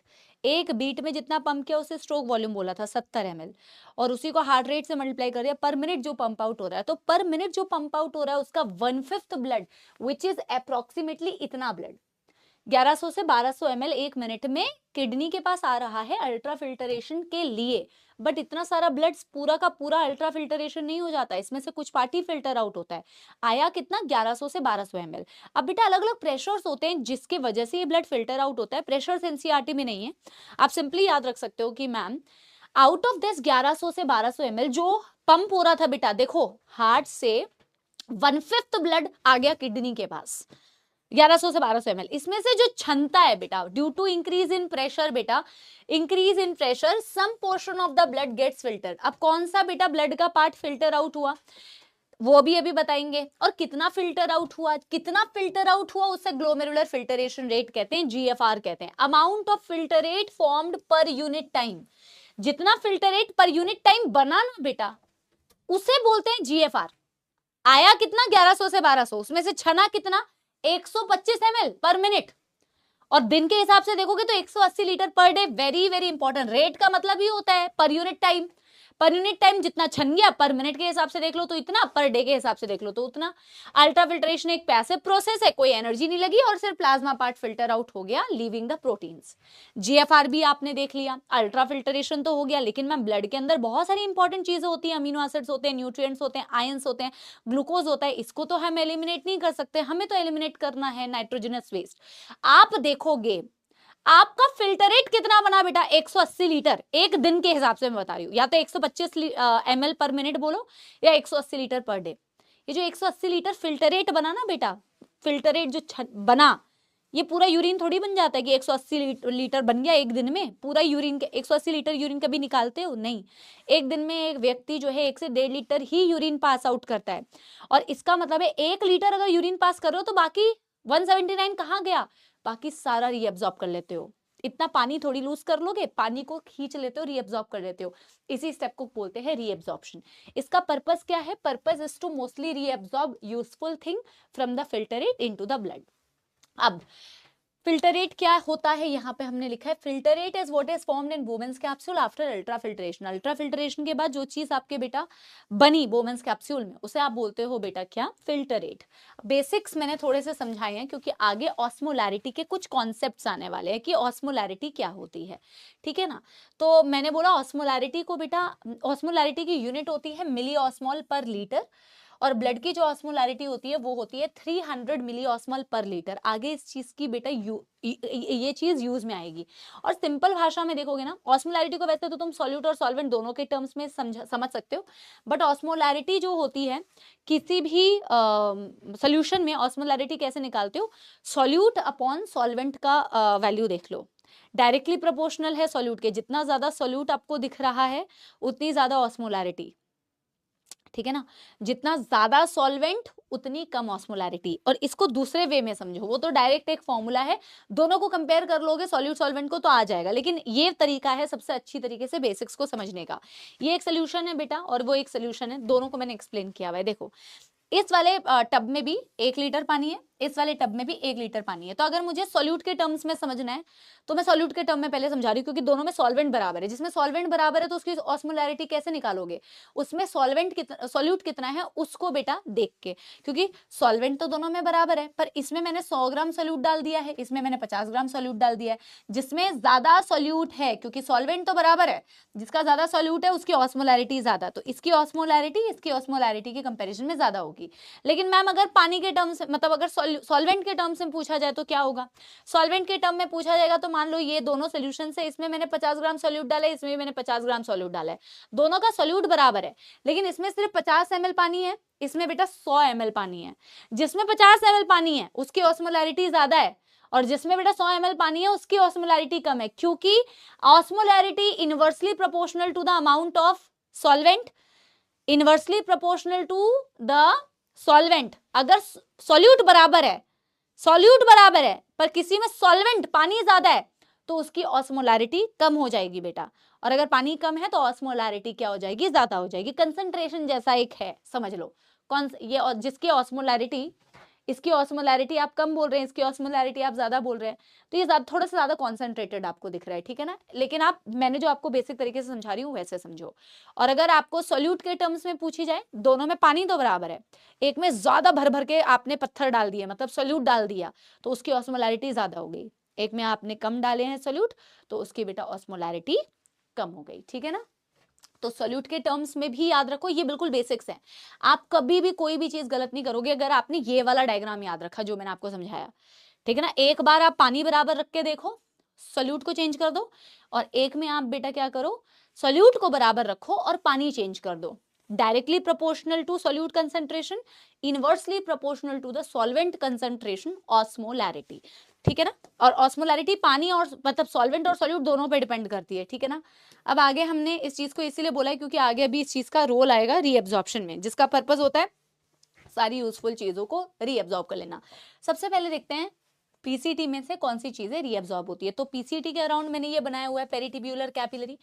पीसीटी के अंदर फिल्टरेट आया, पीसीटी में होते हैं brush bordered cuboidal epithelium. Brush bordered cuboidal epithelium का मतलब है इसमें माइक्रोविलाई है, जिससे ज्यादा से ज्यादा चीजों की रीअब्जॉर्प्शन बेटा हो सके। देखो ये पीसीटी के अराउंड जो बाहर का स्पेस है, पीसीटी के अराउंड का बाहर का जितना भी स्पेस है, या डीसीटी के अराउंड भी बाहर जितना भी स्पेस है, या लूप ऑफ इनले के अराउंड भी बेटा जितना भी स्पेस है, उस बाहर के स्पेस को बोला जाता है इंटरस्टिशियम। क्या बोला जाता है? इंटरस्टिशियम। तो ये जो बेटा आपको पीसीटी दिख रही है ना, इस पीसीटी के भी बाहर के स्पेस को मैंने क्या बोला हुआ है? इंटरस्टिशियम। और ये इसके पैरेलल में क्या है? पेरिटिब्यूलर कैपिलरी। हमने सबसे पहले साइड के पॉइंट्स को देखते हैं। हमने लिखा क्या है बेटा कि देखो इसमें ब्रश बॉर्डर क्यूबॉइडल एपिथेलियम है, और एक चीज याद रखो बेटा, मैक्सिमम चीजों की रीअब्जॉर्प्शन तो पीसीटी में ही हो जाती है। 70 से 80% इलेक्ट्रोलाइट, 70 से 80% पानी, सारी चीजें यही रीअब्जॉर्ब हो जाती है, फिर बचा कुचा आगे जाता है। हमने यहाँ लिखा है every solute has its threshold. अच्छा ठीक है, ये मैं अभी समझाती हूँ। मैक्सिमम रीएब्जॉर्प्शन इसी जगह पे हुआ। आपने ग्लूकोज को 100% एब्जॉर्ब कर लिया, अमीनो एसिड को 100% रीएब्जॉर्ब कर लिया, सोडियम को किया, पोटेशियम को किया, ये सारी चीजों की एक्टिव रीएब्जॉर्प्शन होती है। एनर्जी लगती है, एनर्जी इसलिए लगती है क्योंकि ऑलरेडी जहां चीजें हाई है ना, वहां पे आप इन चीजों को धक्के से और ज्यादा भेज रहे हो। आप क्लोराइड आयंस को भी रीएब्जॉर्ब करते हो, बाइकार्बोनेट को पहली बारी एब्जॉर्ब किया जाता है। इन सब के लिए तो आप रीएब्जॉर्प्शन वर्ड यूज करते हो क्योंकि ऑलरेडी गट में एक बारी चीजें एब्जॉर्ब हो चुकी होती है। लेकिन बाइकार्बोनेट के लिए एनसीईआरटी ने एब्जॉर्प्शन वर्ड पहली बार दिया है क्योंकि पहली बार यहां से एब्जॉर्प्शन होता है। रीएब्जॉर्ब का मतलब है गट में आपके एलिमेंट्री कैनाल में ऑलरेडी कुछ चीजें एब्जॉर्ब हुई थी पहली बार, ये दूसरी बार हो रहा है। तो आपकी जो नेगेटिव आयंस है ना, इसके साथ पानी, यूरिया, कुछ अमाउंट में, बहुत ज्यादा नहीं, कुछ अमाउंट में, ये पिंक वाले जितने भी मैंने लिखे हुए ये पैसिव रीएब्जॉर्प्शन होते हैं। मैम यूरिया तो एलिमिनेट करना है, यूरिया को क्यों रीएब्जॉर्ब करते हैं? जस्ट टू मेंटेन बेटा ऑस्मोलैरिटी। देखो ऐसा नहीं है कि आपके ब्लड में 0 यूरिया है, बहुत माइन्यूट क्वांटिटी में होगा, बहुत माइन्यूट क्वांटिटी में होगा, लेकिन होता है बेटा। क्योंकि हर चीज की, मैंने यहाँ पे वैसे एनसीईआरटी में एक्सप्लेन नहीं किया है, ऐसे याद रखो, हर चीज की एक थ्रेशोल्ड वैल्यू होती है। आप थ्रेशोल्ड मतलब इतना तो है कि इतना तो आपके बॉडी में होगा ही होगा। वो थ्रेशोल्ड वैल्यू हमेशा होता है किसी भी चीज का। जैसे आप ग्लूकोज को भी रीअब्सॉर्ब कर रहे हो, आप अमीनो एसिड को भी, इनकी सबकी कोई कोई वैल्यू है कि इसीलिए तो इन चीजों को आप रीअब्सॉर्ब भी कर पा रहे हो। तो हमने लिखा हुआ है every solute has a threshold value, beyond that it can not be reabsorbed. उससे ज्यादा आप रीअब्सॉर्ब कभी भी नहीं करोगे। और किसी किसी की 0 थ्रेशोल्ड भी होती है जो कभी भी रीअब्सॉर्ब नहीं होगी, उनकी कोई थ्रेशोल्ड वैल्यू नहीं है। थ्रेशोल्ड वैल्यू का कॉन्सेप्ट एनसीईआरटी में नहीं है, सिर्फ इतना याद रख लो कि small amount of urea is also reabsorb. ये पैसिवली हो रही है क्योंकि ब्लड में तो नहीं है ना बेटा आपका इतना ज्यादा यूरिया, यहाँ भर भर के है, तो हाई टू लो, ठीक है ना। तो this is passively, negative ion is passively, पानी इज पैसिवली। यहां से तुम जितना पानी एब्जॉर्ब करते हो ना बेटा, उतने ही इलेक्ट्रोलाइट्स भी रीअब्सॉर्ब कर लेते हो, सॉल्यूट्स भी उतने ही रीअब्सॉर्ब कर लेते हो। इसीलिए जो आपका इनिशियल फिल्टर रेट आया था, जिसकी ऑस्मोलैरिटी ब्लड जितनी थी 300 मिली ऑस्मोल पर लीटर, ये ऑस्मोलैरिटी चेंज नहीं होती है, यहाँ पे ऑस्मोलैरिटी सेम रहती है। इसीलिए यहाँ इसको बोला जाता है आइसोटोनिक फिल्टर रेट। ऐसे वर्ड्स आगे आप यूज करोगे, हाइपरटोनिक, हाइपोटोनिक, इसीलिए आइसोटोनिक समझना भी जरूरी है कि पीसीटी में से तुमने जितने इलेक्ट्रोलाइट्स खींचे उतना ही पानी खींचा, तो आपने इस फ्लूइड का जो फिल्टर रेट है इस पीसीटी में, इसकी कॉन्सेंट्रेशन को नहीं छेड़ा ना बेटा, जितना पानी खींचा उतना ही इलेक्ट्रोलाइट्स भी खींच लिए, तो इसका कॉन्सेंट्रेशन, इसकी ऑस्मोलैरिटी नहीं छिड़ी, जितना सॉल्यूट निकाला उतना सॉल्वेंट निकाला, तो इसकी ऑस्मोलैरिटी सेम रहती है इनिशियल के जैसे 300 मिली ऑस्मोल। इसे बोलते हैं आइसोटोनिक, ठीक है ना। फिर मैम आता है आपका लूप ऑफ हेनले। तो ये जो पीसीटी में से फिल्टर रेट में से आपने चीजों को रीअब्सॉर्ब किया, इसकी ऑस्मोलैरिटी थी 300 मिली ऑस्मोल। अब ये फिल्टर रेट जाता है डिसेंडिंग लूप ऑफ हेनले से, फिर जाता है ascending loop of Henle, thin part and thick part.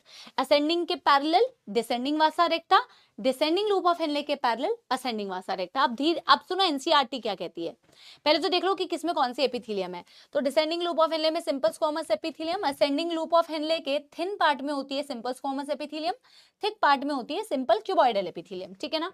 NCERT कहती है as the filtrate move down the descending loop of Henle it becomes hypertonic, hyper का मतलब ज्यादा osmolarity, as the filter rate goes above the ascending loop of Henle it becomes hypotonic, यानी कि less osmolarity। कैसे, reason जो इसकी explanation का है वो मैं आपको काउंटर करंट मैकेनिज्म में बताऊंगी, बट आप यहां से समझो, मैंने लिखा भाई 300 से 400 हो गई ऑस्मोलैरिटी, 500 हो गई, मतलब ऑस्मोलैरिटी बढ़ रही है। पता है ऑस्मोलैरिटी क्यों बढ़ रही है? अभी मैंने आपको बताया, सॉल्यूट और सॉल्वेंट दोनों के टर्म्स में ऑस्मोलैरिटी को समझोगे और कभी गलत नहीं करोगे। देखो इसके बाहर के स्पेस को भी इंटरस्टिशियम बोल रहे हो। जैसे जैसे फिल्टर रेट नीचे जाता है ना बेटा, descending loop of Henley is permeable for water, यहां से पानी चला जाता है आपके असेंडिंग वासा रेक्टा के अंदर, आप सिर्फ पानी पानी पानी पानी खींचते जा रहे हो, तो इस फिल्टर रेट में से आपने पानी कम कर दिया, पानी कम कर दिया, सॉल्वेंट कम कर दिया, तो ऑस्मोलैरिटी तो बढ़ेगी ना बेटा, इनवर्सली प्रोपोर्शनल है सॉल्वेंट के। तो सॉल्वेंट अगर बेटा खींचते जा रहे हो, सॉल्वेंट कम करते जा रहे हो, इस फिल्टर रेट में सॉल्वेंट कम होता जा रहा है, कम होता जा रहा है, जैसे जैसे फिल्टर रेट नीचे जा रहा है उसकी ऑस्मोलैरिटी बढ़ती जा रही है। और मैक्सिमम ऑस्मोलैरिटी आपको इसी लूप ऑफ हेनले के क्वेश्चन पूछा जाता है, बेस पर दिखती है 1200 मिली ऑस्मोल। हाईएस्ट ऑस्मोलैरिटी आपको दिखती है। तो हमने लिखा हुआ है इसमें सिंपल स्क्वामस एपिथेलियम है, it is permeable for water, less permeable for electrolyte. Electrolyte के लिए उतना परमिएबल नहीं है, परमिएबल फॉर वाटर, ठीक है ना, याद रखना, लेस परमिएबल, इम्परमिएबल नहीं दिया हुआ है, लेस परमिएबल फॉर इलेक्ट्रोलाइट। हमने बोला भी है as the filtrate goes down the descending loop of Henle it becomes hypertonic, मतलब ऑस्मोलैरिटी बढ़ती है। लेकिन विपरीत होता है जैसे जैसे आपका फिल्टरेट ऊपर असेंडिंग लूप ऑफ हेनले में जा रहा है, असेंडिंग लूप ऑफ हेनले से ऊपर जाते हो तो इलेक्ट्रोलाइट, अब देखो जो थिन पार्ट है ना बेटा उसमें तो आपकी पैसिव इलेक्ट्रोलाइट की रीएब्जॉर्प्शन होती है, NaCl की पैसिव रीएब्जॉर्प्शन होती है, बट आपका जो थिक पार्ट होता है उसमें एक्टिव रीएब्जॉर्प्शन होती है बेटा आपके इलेक्ट्रोलाइट की, याद रखना है, थिन में पैसिव, थिक में एक्टिव। लेकिन it is permeable for electrolyte, it is permeable for water, but it is permeable for electrolyte, impermeable for water. यहां से तो पानी बिल्कुल भी परमिएबल नहीं है, यहां आप बोलते हो it is less permeable for electrolyte, है ना, इसमें इम्परमिएबल नहीं बोला, पानी के लिए तो बहुत ज्यादा परमिएबल है, less permeable for electrolyte. Point को ध्यान से सुनो, ऐसे क्वेश्चंस बनते हैं, लेकिन यहां पे आप बोलते हो permeable for electrolyte, impermeable for water. अब खुद ही बताओ, सॉल्यूट खींचते जा रहे हो, कहां भेज रहे हो उस सॉल्यूट को, इसके पैरेलल जो वासा रेक्टा है, डिसेंडिंग वासा रेक्टा, इलेक्ट्रोलाइट बाहर चले गए, सॉल्यूट खींचते गए, ऊपर जाते जाते इस फिल्टरेट में से सॉल्यूट कम कर दिया, सॉल्यूट कम कर दिया तो ऑस्मोलैरिटी क्या हो जाएगी बेटा, osmolarity directly proportional to solute, अगर सॉल्यूट कम हो गया तो ऑस्मोलैरिटी कम हो जाएगी ना, तो 1200 से 1000, 1000 से 800, 800 600, 600 से 300, ऑस्मोलैरिटी बिल्कुल घट गई, समझ गए ना, यस। बहुत कम ऑस्मोलैरिटी हो जाती है एंड फिल्टरेट बिकम्स क्या, फिल्टरेट बिकम्स हाइपोटोनिक, यहां हाइपरटोनिक हो जाता है, यहां हाइपोटोनिक। हाइपो का मतलब ही होता है लेस, हाइपर का मतलब होता है ज्यादा। तो याद रखना कौन से लूप ऑफ हेनले किस चीज के लिए परमिएबल होती है, maximum concentration, maximum osmolarity U shape base पर आपको दिखती है 1200 milliosmol. As the filtrate goes above ascending loop of Henle hypotonic हो जाता है, यानी कि ऑस्मोलैरिटी घट जाती है। पूरे नेफ्रॉन में हाईएस्ट रीएब्जॉर्प्शन होती है पीसीटी के अंदर और मिनिमम रीएब्जॉर्प्शन होती है असेंडिंग लूप ऑफ हेनले के अंदर, ये वाली बात भी बेटा याद रखिएगा। फिर जाते हैं डिसेंडिंग डिस्टल कॉन्वोल्यूटेड ट्यूब्यूल, जिसमें सिंपल स्क्वामस एपिथेलियम होती है, ब्रश बॉर्डेड वाली नहीं होती, इसमें कंडीशनल रीएब्जॉर्प्शन होती है, जब बॉडी को रिक्वायर्ड है तभी इसमें से रीएब्जॉर्प्शन होगी, ठीक है ना। आप देखोगे कि यहाँ पे ऑस्मोलैरिटी कितनी कम है, 200 मिली ऑस्मोल तक की ऑस्मोलैरिटी हो जाती है, एनसीईआरटी ने दिखाया है। इतनी कम कैसे हुई बेटा, यहाँ पे कंडीशनल रीअब्जॉर्प्शन हुई under the influence of some hormones, जैसे कि यहाँ आपके हाइपोथैलेमिक एक हार्मोन जिसे आप वैसोप्रेसिन एंटी डायूरेटिक हार्मोन कहते हैं, जो पिट्यूटरी में स्टोर्ड होता है, पोस्टीरियर पिट्यूटरी में स्टोर्ड होता है, इस पर एक्ट कर सकता है। और एल्डोस्टेरॉन जो आपके एड्रीनल ग्लैंड का हार्मोन होता है, एक मिनरलोकॉर्टिकॉइड होता है, एड्रीनल के भी बाहर वाले हिस्से का कॉर्टेक्स का हार्मोन होता है, ये दोनों हार्मोन्स के इन्फ्लुएंस में यहाँ से चीजें रीअब्सॉर्ब हो सकती है। और देखो सोडियम आयंस दिखाए हुए हैं, क्लोराइड आयंस दिखाए हुए हैं, बाइकार्बोनेट पहली बारी एब्जॉर्ब होता है पीसीटी में और रीएब्जॉर्ब होता है बेटा आपका डीसीटी में, यहाँ पे रीएब्जॉर्ब हुआ। और पानी, लेकिन ये इलेक्ट्रोलाइट्स या पानी कैसे रीएब्जॉर्ब होते हैं, under the influence of hormones. इसको जरा समझो, सबसे पहले मैंने एडीएच की बात कही है और ये आगे मैंने रेगुलेशन ऑफ किडनी फंक्शन में भी आगे समझाया हुआ है बेटा। देखो क्या समझाया हुआ है मैम, ये जो एंटी डायूरेटिक हार्मोन होता है ना बेटा, इसका नाम ही है anti diuretic hormone, ADH, anti diuretic hormone. ये एक्ट करता है डीसीटी पे और ये यहां से पानी को रीएब्सॉर्ब करता है। देखो act on DCT and water की रीएब्सॉर्प्शन कराता है। इसको एंटी डायूरेटिक हार्मोन क्यों बोला, एंटी का मतलब होता है अपोजिट, डायूरेटिक, डायूरेसिस का मतलब होता है यूरिन में से पानी का लॉस होना, ये उसको रोक रहा है, यूरिन में से पानी को लॉस नहीं होने दे रहा, क्योंकि जब बॉडी में डिहाइड्रेशन की कंडीशन होती है तो पानी को रीअब्सॉर्ब करना होता है, वो ये कर रहा होता है। Anti diuretic, opposite of diuresis, ये डायूरेसिस नहीं होने दे रहा, पानी का लॉस नहीं होने दे रहा, पानी को रीअब्सॉर्ब कर रहा है। इसे वैसोप्रेसिन भी बोलते हैं। आगे आप देखोगे कि ये ना ब्लड वेसल्स को कॉन्स्ट्रिक्ट भी करता है जीएफआर को बढ़ाने के लिए, आगे मैं पढ़ाऊंगी, इसलिए इसे वैसोप्रेसिन बोलते हैं। मैंने यहाँ पे एक बीमारी लिखी हुई है डायबिटीज इंसिपिडस, ये मेलाइटस नहीं है जिसमें ग्लूकोज बाहर आ रहा है, ग्लाइकोसूरिया नहीं। इंसिपिडस का मतलब होता है टेस्टलेस यूरिन, टेस्टलेस मतलब किसने टेस्ट नहीं किया है भाई, यूरिन में से बहुत ज्यादा पानी का लॉस हो रहा है, समझ रहे हो, इसलिए टेस्टलेस बोल दिया। क्यों हो रहा है? एडीएच की डेफिशिएंसी से पूछा जाता है डायरेक्ट क्वेश्चन, अगर एडीएच इनसफिशिएंट है तो एडीएच का मतलब होता है एंटी डायूरेटिक। अब एक एंटी डायूरेटिक हार्मोन आपके पास नहीं है, अगर एंटी डायूरेटिक हार्मोन आपके पास नहीं होगा तो डायूरेसिस होने लगेगी, वाटर लॉस होने लगेगा यूरिन में से, इसे बोलते हैं बेटा diabetes insipidus. Patient will pass dilute urine, जिसे डायूरेसिस बोलते हैं, एक्सेसिव लॉस होने लगेगा। एडीएच कंडीशनल रीअब्जॉर्प्शन समझ में आया। दूसरा हार्मोन देखो एल्डोस्टेरॉन, ये एड्रिनल ग्लैंड में कॉर्टेक्स के ही एक हार्मोन को आप बोलते हो एल्डोस्टेरॉन। एल्डोस्टेरॉन का नाम ध्यान से देखो, इसे क्या बोला आपने? मिनरलोकॉर्टिकॉइड। हालांकि मैं इसे आपको केमिकल कोऑर्डिनेशन में पढ़ाऊंगी। मिनरलो बोलने का एक रीजन है, ये मिनरल की रीअब्जॉर्प्शन कराता है, इसका एक्चुअल काम मिनरल की रीअब्जॉर्प्शन कराना होता है, बट पीछे पीछे से पानी भी इसके साथ बेटा, जहां भी मैं जाती हूं वहीं चले आते हो। अभी जाएंगे बेटा, देखो act on DCT aldosterone, aldosterone DCT पे एक्ट करता है तो मिनरल की रीअब्जॉर्प्शन कराता है प्राइमरीली सोडियम आयंस की, और सोडियम आयन रीअब्जॉर्ब होता है तो पानी पीछे पीछे बेटा ऑस्मोटिकली ऑस्मोलैटिकली, ये शब्द बोलने में मेरे को बहुत तकलीफ होती है, ऑस्मोलैटिकली बेटा पीछे पीछे पानी भी चला आता है, खींचा चला आता है। इनडायरेक्टली पानी को भी रीअब्सॉर्ब किया बट डायरेक्टली सोडियम आयंस को, इसलिए इसे मिनरलोकॉर्टिकॉइड बोलते हैं, ठीक है ना। एडीएच आप देख पा रहे हो बेटा, एंटी डायूरेटिक हार्मोन, डीसीटी पर भी एक्ट करता है, कलेक्टिंग डक्ट पर भी एक्ट करता है, दोनों जगह से पानी को रीअब्सॉर्ब करता है, ठीक है ना। अब वैसोप्रेसिन ब्लड वेसल्स को कॉन्स्ट्रिक्ट भी कर रहा है, इसीलिए उसका नाम वैसो ब्लड वेसल प्रेसिन मतलब कॉन्ट्रैक्शन कॉन्स्ट्रिक्शन, तो ब्लड वेसल्स की कॉन्स्ट्रिक्शन भी करा रहा है ये, ठीक है ना। तो आगे मैं भी आपको समझाऊंगी कि इसका जीएफआर में रोल होता है। कलेक्टिंग डक्ट में से कौन कौन सी चीजें मैम रीअब्सॉर्ब हो रही है? कलेक्टिंग डक्ट में होता है simple cuboidal epithelium, large amount of water reabsorption and some amount of urea. अब देखो समझो इस चीज को, ये मैंने बनाया हुआ है असेंडिंग लूप ऑफ हेनले, ये मैंने बनाया हुआ है डीसीटी जहां से कंडीशनल रीअब्सॉर्प्शन अभी तुमने समझी, ये मैंने बनाया हुआ है कलेक्टिंग डक्ट। तो कलेक्टिंग डक्ट से large amount of water reabsorb हो रहा है, मैक्सिमम नहीं बेटा, maximum always PCT. Large amount of water बेटा यहां से रीअब्सॉर्ब हो रहा है, लार्ज अमाउंट ऑफ वाटर।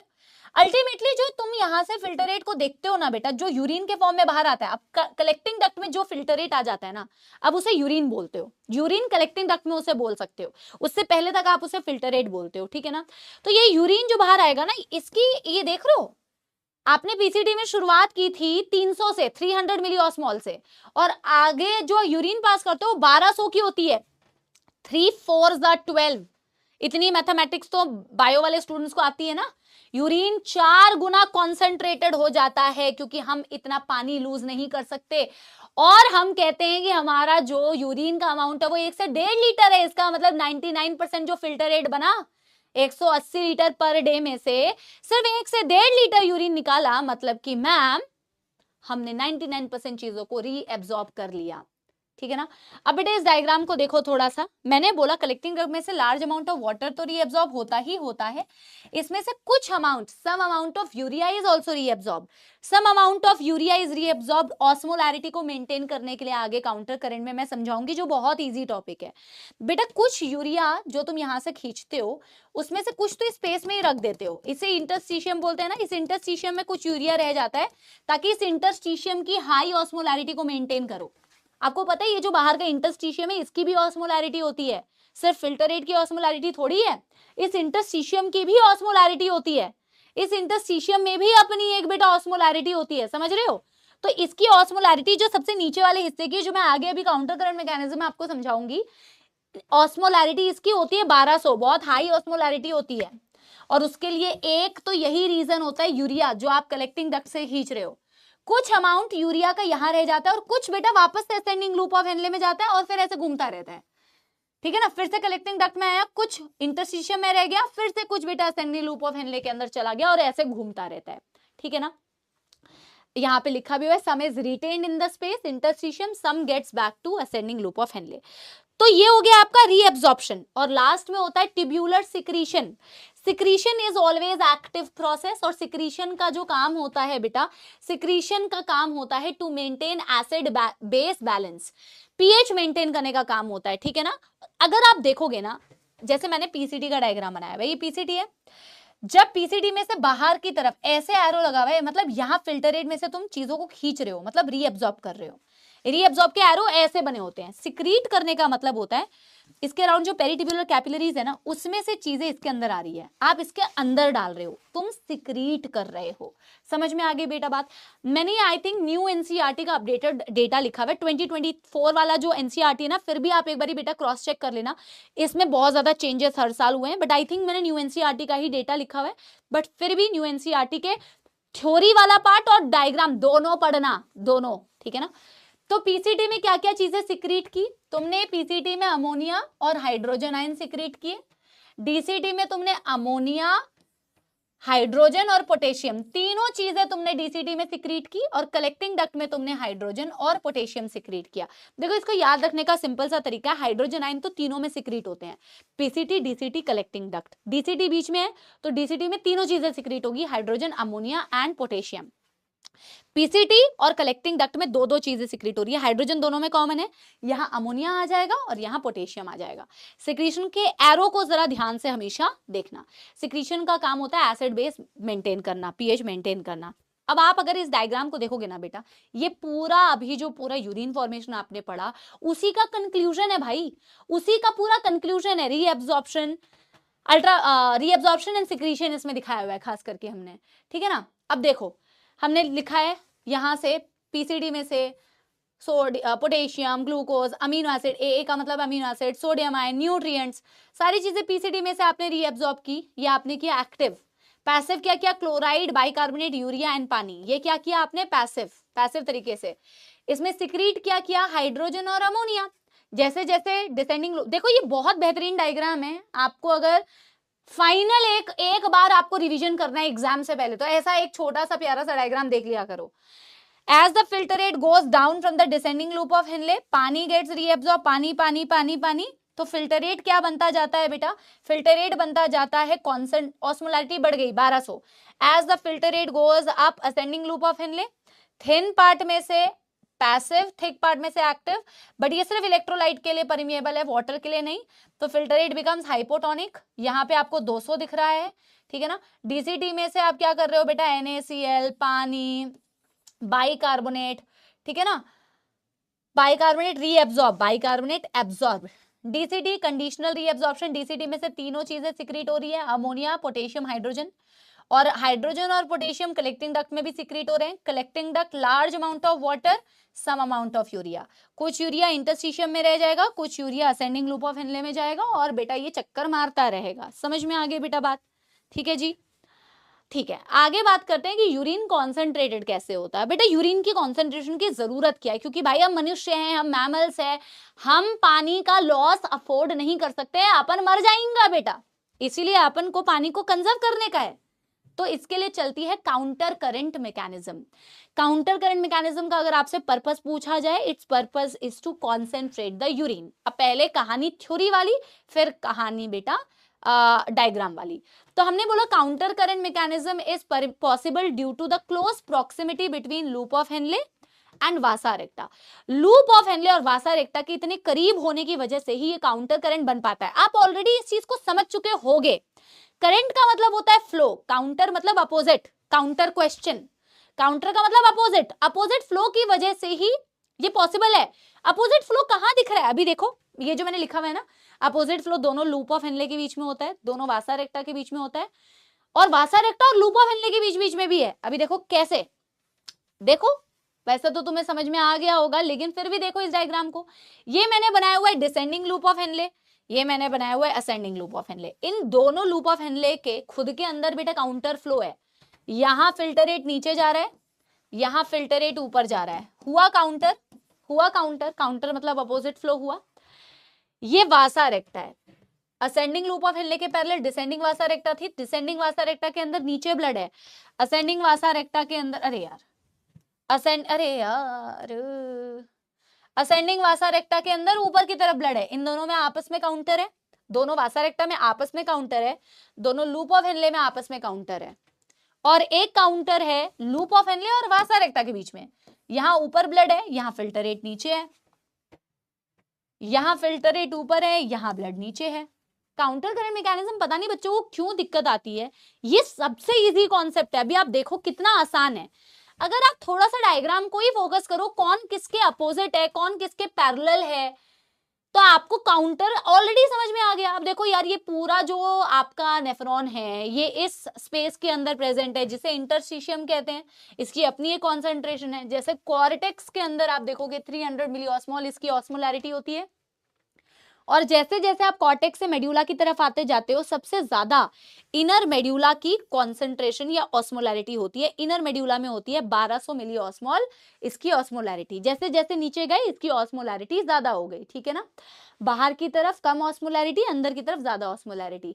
और यही जो ऑस्मोलैरिटी है इस वजह से डिसेंडिंग लूप ऑफ हेनले से पानी मूव कर पाता है और असेंडिंग लूप ऑफ हेनले से बेटा इलेक्ट्रोलाइट मूव कर पाते हैं। आप देखोगे कि इसी कारण से तो मूव कर पाते हैं क्योंकि बाहर की ऑस्मोलैरिटी ऐसी है। और इस ऑस्मोलैरिटी को भी एक्चुअल में यही mechanism, counter current mechanism help करती है कि अंदर इतनी हाई ऑस्मोलैरिटी रहे। अभी आप देखोगे कैसे, ठीक है ना। अब देखो बेटा एक चीज ध्यान दो, अंदर क्या इसके फिल्टरेट है बेटा। आपको ये ध्यान रखना है कि मैम देखो फिल्टरेट जो अंदर है ना मैम, ये फिल्टरेट जो अंदर है, जितनी बेटा अंदर फिल्टरेट की ऑस्मोलैरिटी होती है ना उतनी ही उसके बाहर की भी ऑस्मोलैरिटी होती है। अगर इन दोनों की ऑस्मोलैरिटी में चेंज है ना बेटा, अगर दोनों की ऑस्मोलैरिटी बराबर नहीं है तो चीजें मूव करने लगेंगी इधर उधर, क्योंकि परमिएबल है ना, परमिएबल है, पानी के लिए भी परमिएबल है, ये तो इलेक्ट्रोलाइट के लिए भी है लेकिन बहुत कम।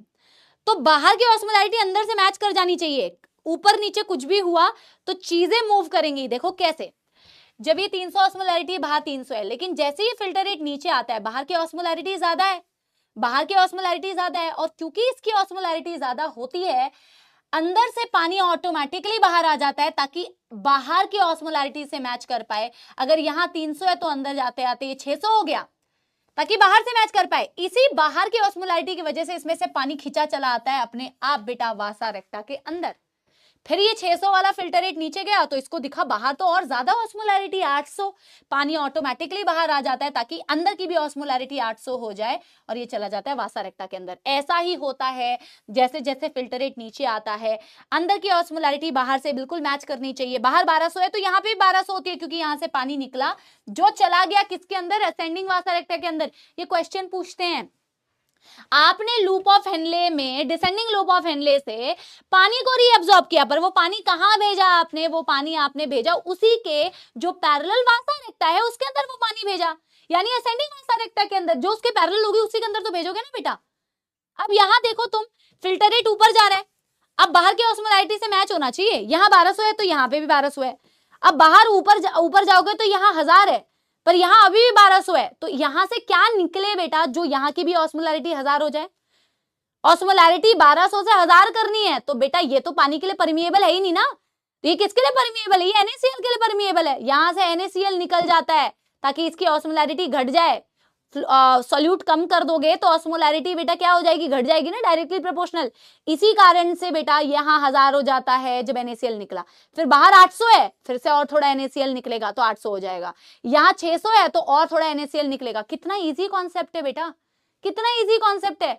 इसी कारण से यहां से बेटा पानी निकलता जाता है और यहां से बेटा NaCl निकलता जाता है, क्योंकि एक सिंपल सा फंडा आपको याद रखना है कि जितनी बाहर की ऑस्मोलैरिटी उतनी ही अंदर की ऑस्मोलैरिटी होगी। और बेटा यहां से पानी निकला तो पानी उसी के पैरेलल वाली वासा रेक्टा में गया, असेंडिंग वासा रेक्टा में।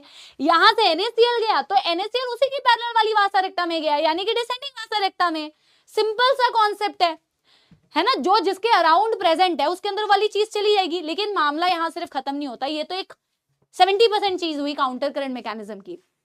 अब आगे और क्या इसकी एक्सप्लेनेशन है मैम, आगे देखो। यहां मैंने सिंपल पहले तो एक बात बोली है, डिसेंडिंग लूप ऑफ हेनले से पानी निकला वो असेंडिंग वासा रेक्टा के अंदर गया, असेंडिंग लूप ऑफ हेनले से NaCl निकला वो डिसेंडिंग वासा रेक्टा के अंदर गया। बट एक 2-3 पॉइंट्स और बहुत इंपॉर्टेंट है बेटा, देखो अब, ठीक है ना।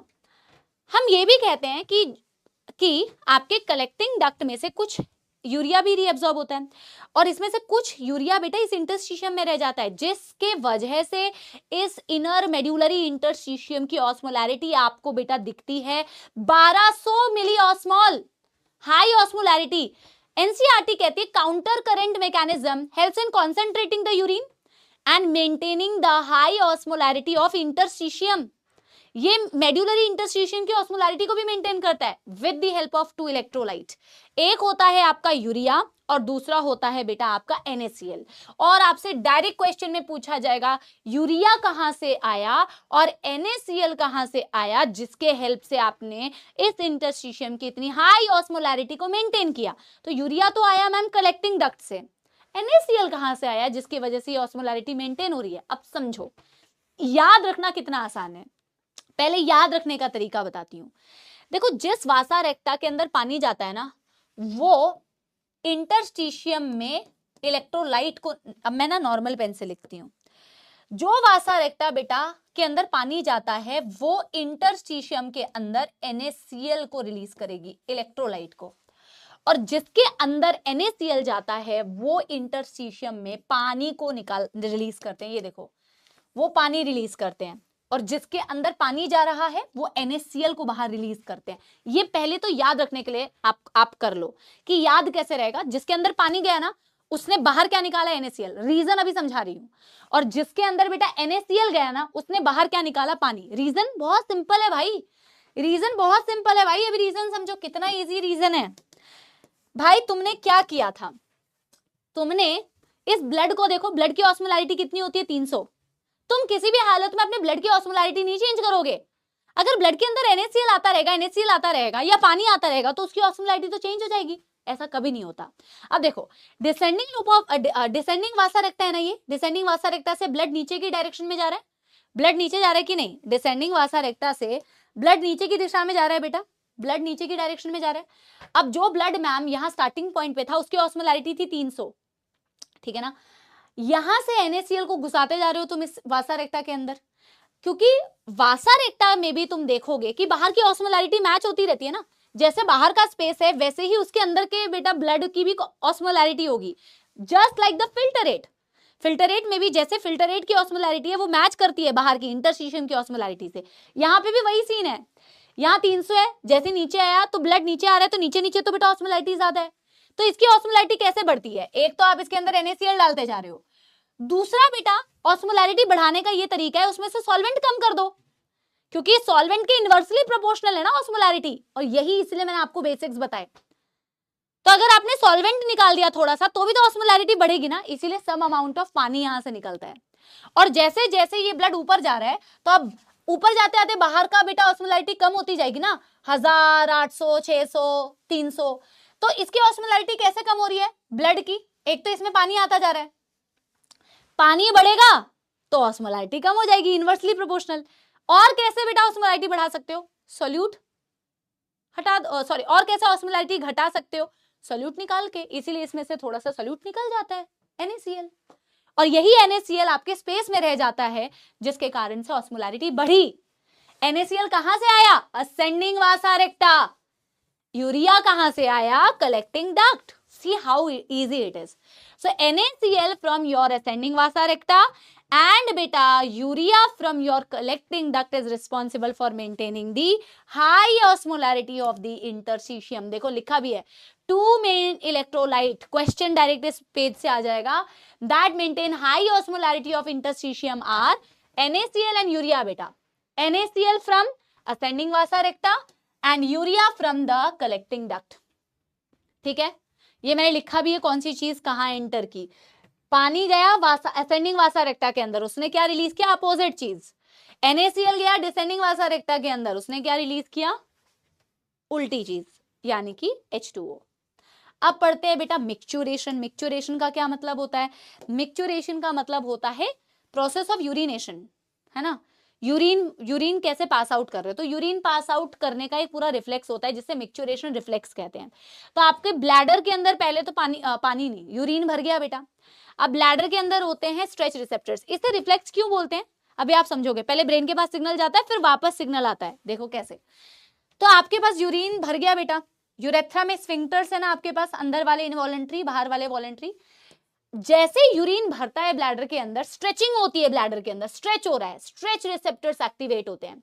जब स्ट्रेच रिसेप्टर्स एक्टिवेट होते हैं तो इस सिग्नल को बेटा सेंट्रल नर्वस सिस्टम तक लेके जाने का काम करती है sensory neuron. Sensory neuron always बेटा एफरेंट होती है ना, ऑर्गन से इंफॉर्मेशन को लेके जाती है सेंट्रल नर्वस सिस्टम तक।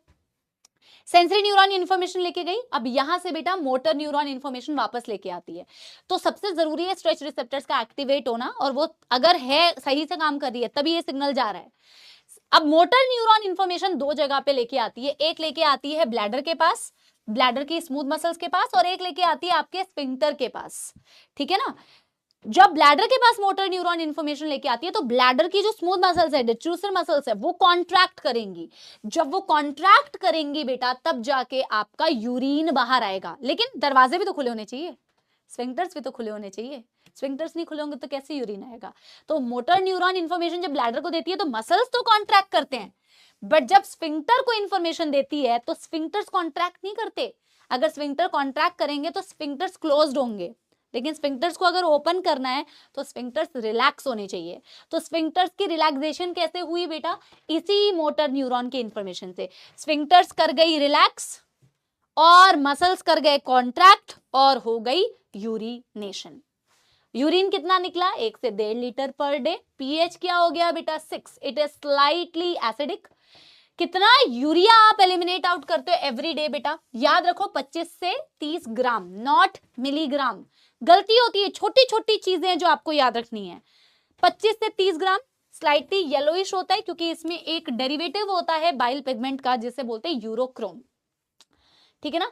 अब ये चीज आपको पता ही है बेटा कि अगर यूरिन में से ग्लूकोज या कीटोन बॉडीज बाहर आने लग जाए तो वो इंडिकेटिव होती है कि आपको एक प्रकार की डायबिटीज है जिसे बोलते हैं डायबिटीज मेलाइटिस। ग्लाइकोसूरिया का मतलब होता है glucose in the urine, and ketone urea का मतलब होता है ketone bodies in the urine. ये दोनों चीजें इंडिकेट करती है डायबिटीज मेलाइटिस, जैसे आप शुगर के नाम से जानते हो।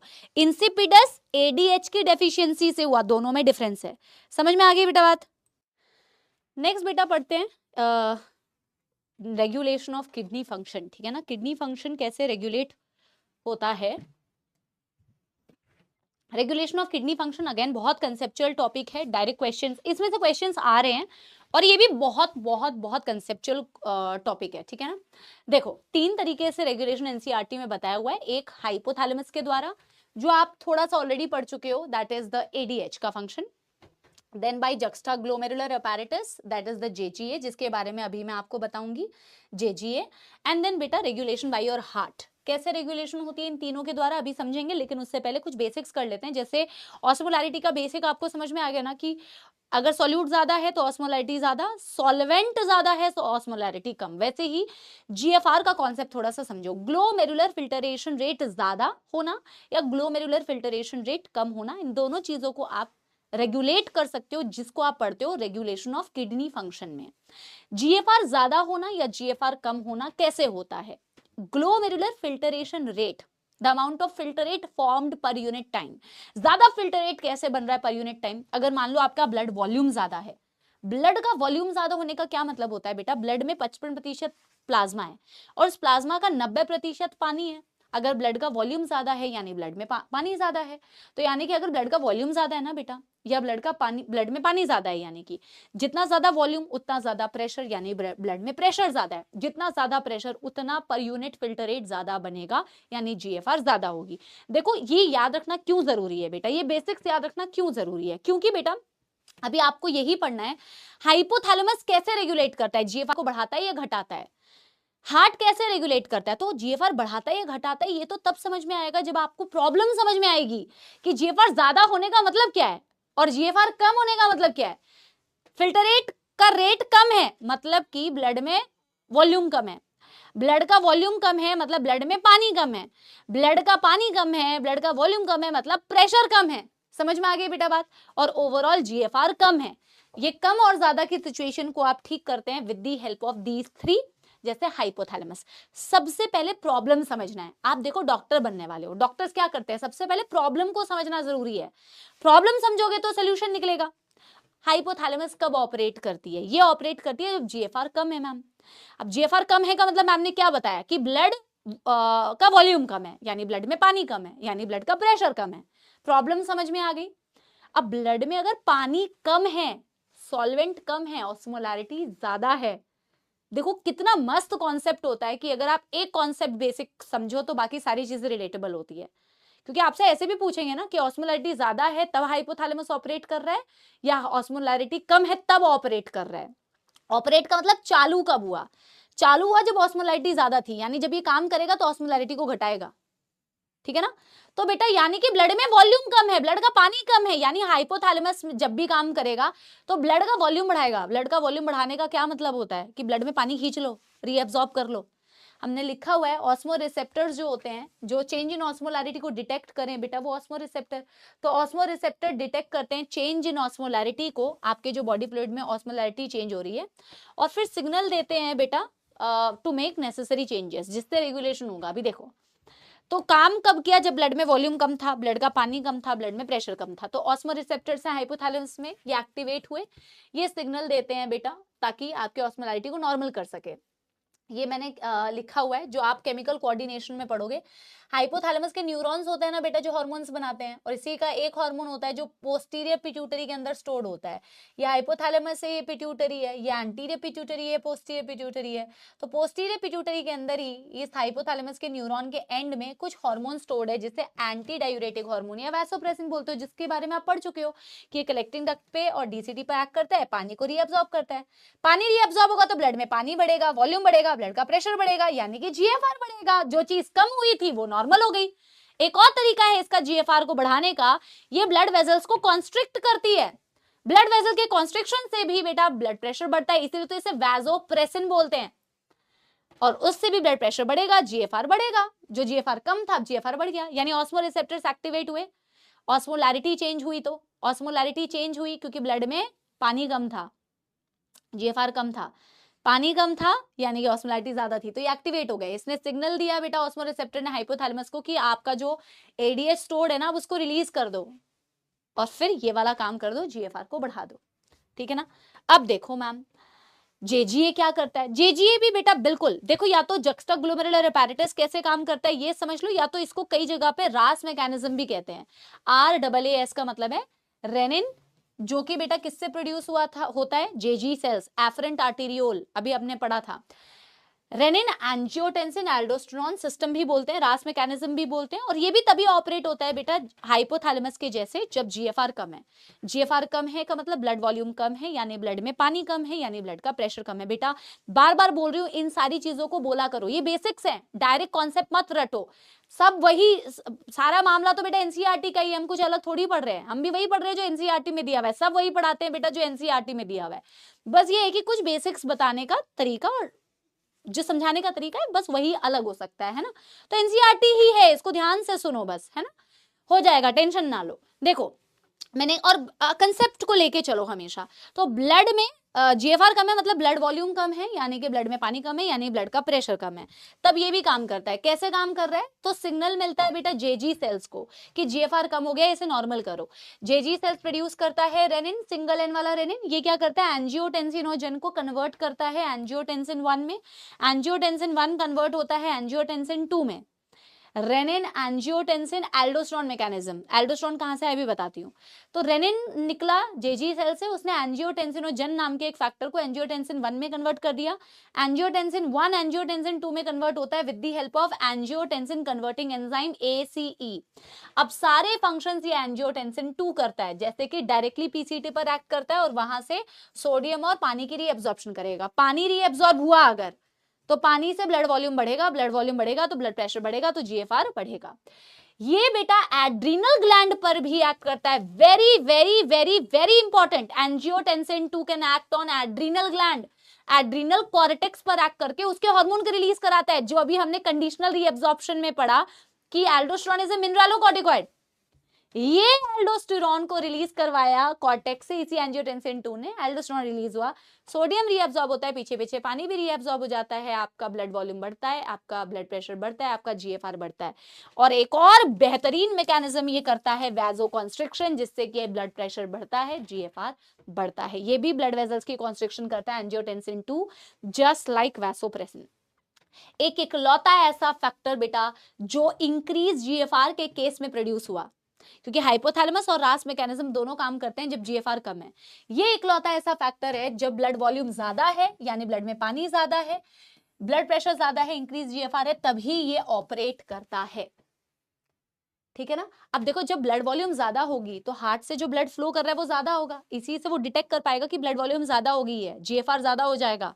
इस रिस्पॉन्स में हार्ट की जो एट्रिया की वॉल है ना बेटा, वो प्रोड्यूस करती है एक factor ANF, atrial natriuretic factor. Atrial क्योंकि एट्रिया की वॉल प्रोड्यूस कर रही है, नेट्रीयूरेटिक फैक्टर क्यों बोलते हैं अभी आप समझोगे, ठीक है ना।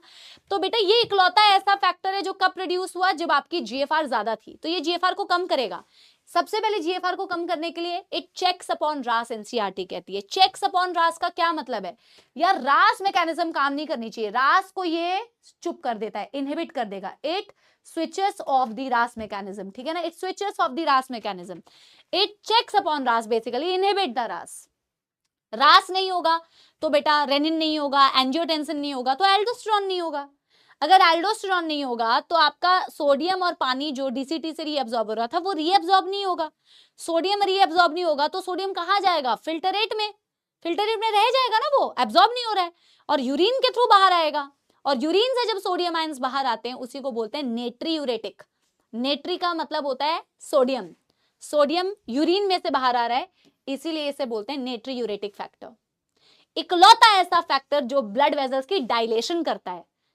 देखो एंजियोटेंसिन 2 भी वेसो कंस्ट्रिक्शन, वैसोप्रेसिन भी वेसो कंस्ट्रिक्शन, ये वेसो डायलेशन करता है जिससे ब्लड प्रेशर घटे और जीएफआर घटे, ठीक है ना। तो ये तीनों ऐसे काम करते हैं। अब ये तो बहुत ही बेटा थ्योरेटिकल है। अदर देन बेटा kidneys there are few more excretory structure, जैसे लंग से भी वाटर H2O या बेटा 200 ml पर मिनट CO2 भी आप एलिमिनेट आउट करते हो। ये डेटा एनसीईआरटी का है बेटा, 200 ml पर minute CO2 is eliminated out. Liver जो लार्जेस्ट ग्लैंड है बॉडी का, उसमें से तो बहुत सारी चीजें एलिमिनेट आउट होती है, लिवर पे बड़ा लोड होता है बेटा। ये बाइल सिंथेसाइज करती है, बाइल जूस में ही बाइल पिगमेंट्स होते हैं, बिलिरुबिन बिलिवर्डिन जो एलिमिनेट होते हैं। लिवर से कोलेस्ट्रॉल एलिमिनेट होता है, जो मतलब खराब हुए स्टेरॉइड हार्मोन्स होते हैं वो एलिमिनेट होते हैं, ड्रग्स एलिमिनेट आउट होते हैं, विटामिन एलिमिनेट आउट होते हैं, बहुत सारी चीजें बेटा आपके बाइल में ही इतनी सारी चीजें बेटा लिवर की आ जाती है जिसके थ्रू बेटा वो चीज एलिमिनेट हो जाती है। और बाइल अल्टीमेटली आपके डाइजेशन में रोल प्ले करता है ना, तो खाने में बाइल जूस मिक्स होता है ना जिसके हेल्प से डाइजेशन कर रहे होते हो, तो अनडाइजेस्टेड वेस्ट प्रोडक्ट ही तो बाहर जाता है स्टूल्स के फॉर्म में, फीसेस के फॉर्म में। तो थ्रू फीसेस का मतलब होता है थ्रू द स्टूल्स, स्टूल्स के थ्रू ये सारी चीजें रिमूव हो रही होती है बेटा। जो बाइल जूस में है, बाइल अल्टीमेटली डाइजेशन में रोल प्ले करता है, कैसे करता है उसकी कोई जरूरत नहीं है, और बाइल में ही ये सारी चीजें हैं। तो आप इसी के थ्रू बेटा फीसेस में से आप चीजों को एलिमिनेट आउट करते हो। Faeces means your unabsorbed undigested waste. Skin में होते हैं आपके पास स्वेट ग्लैंड्स, जिसे सोडोरिफिक ग्लैंड्स भी बोलते हैं, इसमें से पसीना निकलता है, पसीना बहुत अच्छा एक्सक्रीटरी प्रोडक्ट एक्सक्रीटरी चीज है। इसमें से बेटा बहुत सारी चीजें आप एलिमिनेट आउट करते हो, जैसे कि प्राइमरी फंक्शन तो वैसे कूलिंग है, बॉडी की कूलिंग होती है प्राइमरी फंक्शन स्वेटिंग का, बट इसमें से कुछ अमाउंट में यूरिया, कुछ अमाउंट में लैक्टिक एसिड, NaCl और पानी भी एलिमिनेट आउट होता है। ऑयल ग्लैंड्स होते हैं बेटा सिबेशियस ग्लैंड, जिनका प्रोडक्ट होता है ऑयल, सीबम। जैसे स्वेट ग्लैंड का प्रोडक्ट है स्वेट, इसका प्रोडक्ट है बेटा सीबम या ऑयल। ऑयल के थ्रू भी आप बेटा बहुत सारे हाइड्रोकार्बन्स, वैक्सेस, स्टेरॉइड्स को भी एलिमिनेट आउट करते हो। डायरेक्ट क्वेश्चन आता है, डायरेक्ट, नो बकवास, सीधी बात पूछी जाती है। कुछ अमाउंट ऑफ नाइट्रोजनस वेस्ट आपके सलाइवा से भी बाहर होते हैं, ये भी एनसीईआरटी कहती है। अब बात करते हैं कुछ डिसऑर्डर्स की बेटा, जैसे कि ग्लोमेरुलोनेफ्राइटिस। आइटिस का मतलब ये होता है इन्फ्लेमेशन। ग्लोमेरुलस आपकी फिल्टरेशन मेम्ब्रेन, आपकी ग्लोमेरुलर मेम्ब्रेन में अगर प्रॉब्लम हो गई, इन्फ्लेमेशन हो गई, उसी को बोलते हैं ग्लोमेरुलोनेफ्राइटिस। आइटिस मतलब इन्फ्लेमेशन। फिल्टरेशन मेम्ब्रेन में अगर प्रॉब्लम हो गई तो जो नॉर्मल चीजें फिल्टर आउट हो रही थी, सिर्फ प्लाज्मा पार्ट, उसके अलावा भी प्रोटीन्स भी फिल्टर आउट हो जाएगी, दिक्कत हो गई है, डैमेज हो गई है मेम्ब्रेन, यूजफुल चीजें भी लूज आउट होने लगती हैं via urine in case of inflammation of glomeruli या फिल्टरेशन मेम्ब्रेन। फिर बात करते हैं किडनी स्टोन्स, जो बहुत कॉमन है, renal calculi, the stones of the kidney. Calcium के सॉल्ट्स होते हैं, कैल्शियम ऑक्सलेट के सॉल्ट्स होते हैं, इनसॉल्युबल मास होता है, ठीक है ना। अलग अलग तरीकों से आप किडनी स्टोन्स को ट्रीट कर सकते हैं। कैल्शियम ऑक्सलेट के सॉल्ट्स होते हैं, कैल्शियम फॉस्फेट के सॉल्ट्स होते हैं, यूरिक एसिड के सॉल्ट्स होते हैं जो किडनी में बन जाते हैं।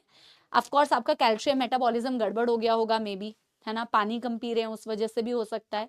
किडनी स्टोन्स को बोला जाता है रीनल कैल्क्यूलाई, रीनल कैल्क्यूलाई, ठीक है ना। फिर बात करते हैं बेटा यूरेमिया। यूरेमिया का मतलब होता है, यूरेमिया का मतलब होता है accumulation of urea in the blood.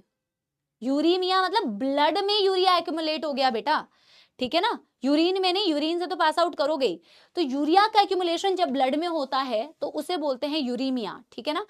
अब इसको ट्रीट किया जा सकता है, इसको ठीक किया जा सकता है। हो क्यों रहा है? हो सकता है आपकी किडनी मैल फंक्शनिंग हो गई है, मैल फंक्शनिंग मतलब अच्छी तरीके से काम नहीं कर रही है।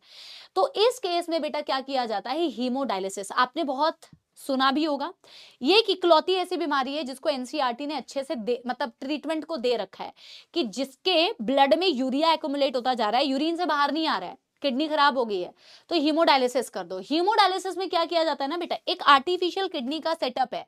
तो आर्टिफिशियल किडनी के सेटअप को बेटा यूज करके आप क्या करते हो बेटा, इस यूरिया जो आपके ब्लड में एक्यूमुलेट हुआ है ना, इसको फिल्टर आउट करने की कोशिश करोगे, ठीक है ना। मतलब नेचुरली तो किडनी नहीं कर रही है, तो कैसे इसको ट्रीट किया जाता है, ऐसे पेशेंट में हीमोडायलिसिस कैसे की जाती है, इसको थोड़ा समझते हैं।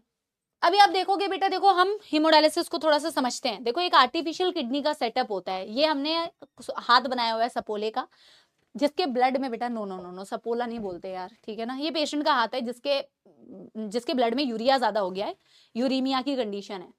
तो इसके ब्लड को बाहर निकालते हैं हम, एक कन्वीनियंट आर्टरी जहां से आसानी से आप ब्लड निकाल सको।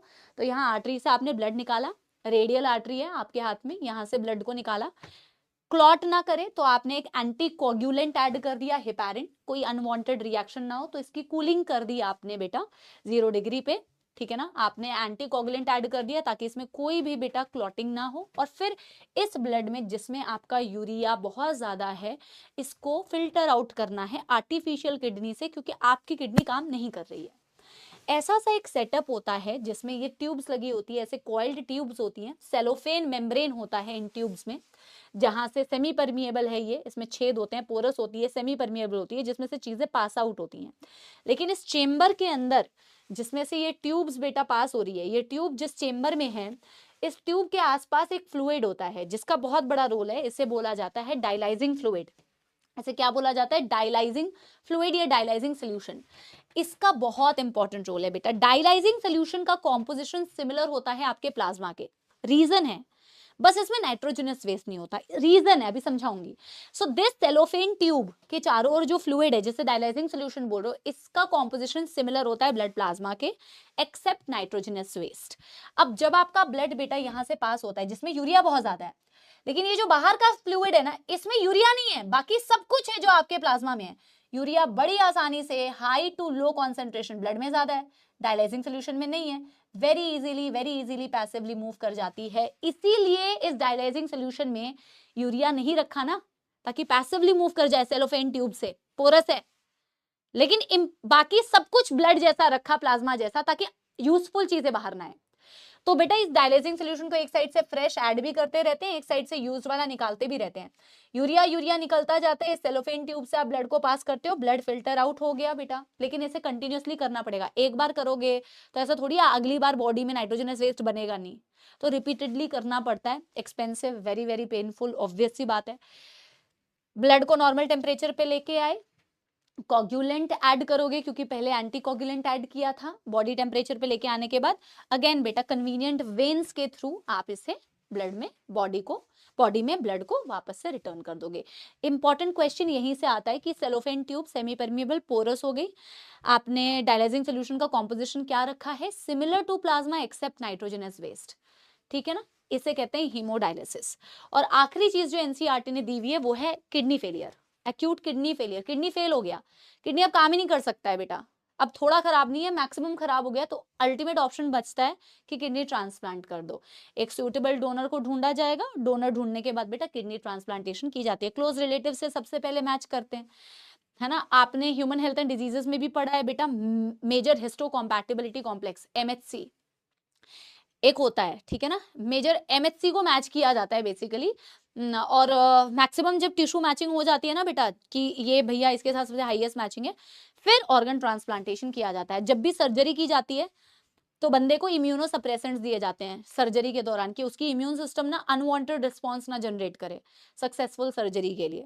और उसको लाइफ लॉन्ग भी ऐसे इम्यूनो सप्रेसेंट्स बेटा लेने पड़ सकते हैं, ताकि अनवांटेड इम्यून रिस्पॉन्स जनरेट ना हो, ठीक है ना। बहुत छोटा सा चैप्टर था, बड़ा कंसेप्चुअल चैप्टर था, बट काफी डायग्राम्स की मदद से आपको अच्छी तरीके से समझ में आ सकता है अगर आप थोड़ा सा ध्यान से इसको पढ़े, ठीक है ना। तो पढ़ते रहिए बेटा, अगला लेक्चर भी छोटा सा ही है, लोकोमोशन एंड मूवमेंट। देखो लेक्चर्स आते रहेंगे बट बेटा सिलेक्शन तभी होगा जब आप पढ़ाई करेंगे। कंटेंट तो बेटा हर जगह अवेलेबल है, ज्ञान हर जगह अवेलेबल है, अच्छा ज्ञान हर जगह अवेलेबल है बेटा, ठीक है ना। पढ़ने वाला व्यक्ति पढ़ लेता है, ठीक है ना। फ्री बैचेस में भी इतने अच्छे कंटेंट होते हैं, सब बेटा इतने सारे लोग अच्छा पढ़ा रहे होते हैं, आप कहीं से भी पढ़ सकते, लेकिन आपको पढ़ना पड़ेगा ना बेटा। टीचर तो सारे मेहनत करते हैं ताकि आपको बेस्ट से बेस्ट चीजें दे पाए, और हर कोई बेटा अपनी तरफ से अच्छा एफर्ट करता है। आप बढ़िया से पढ़ें बेटा, तभी आपका सिलेक्शन होगा, ठीक है ना। आपको अच्छे से पढ़ना है, क्योंकि आप नहीं पढ़ेंगे तो डज नॉट मैटर कि कौन पढ़ा रहा है ना।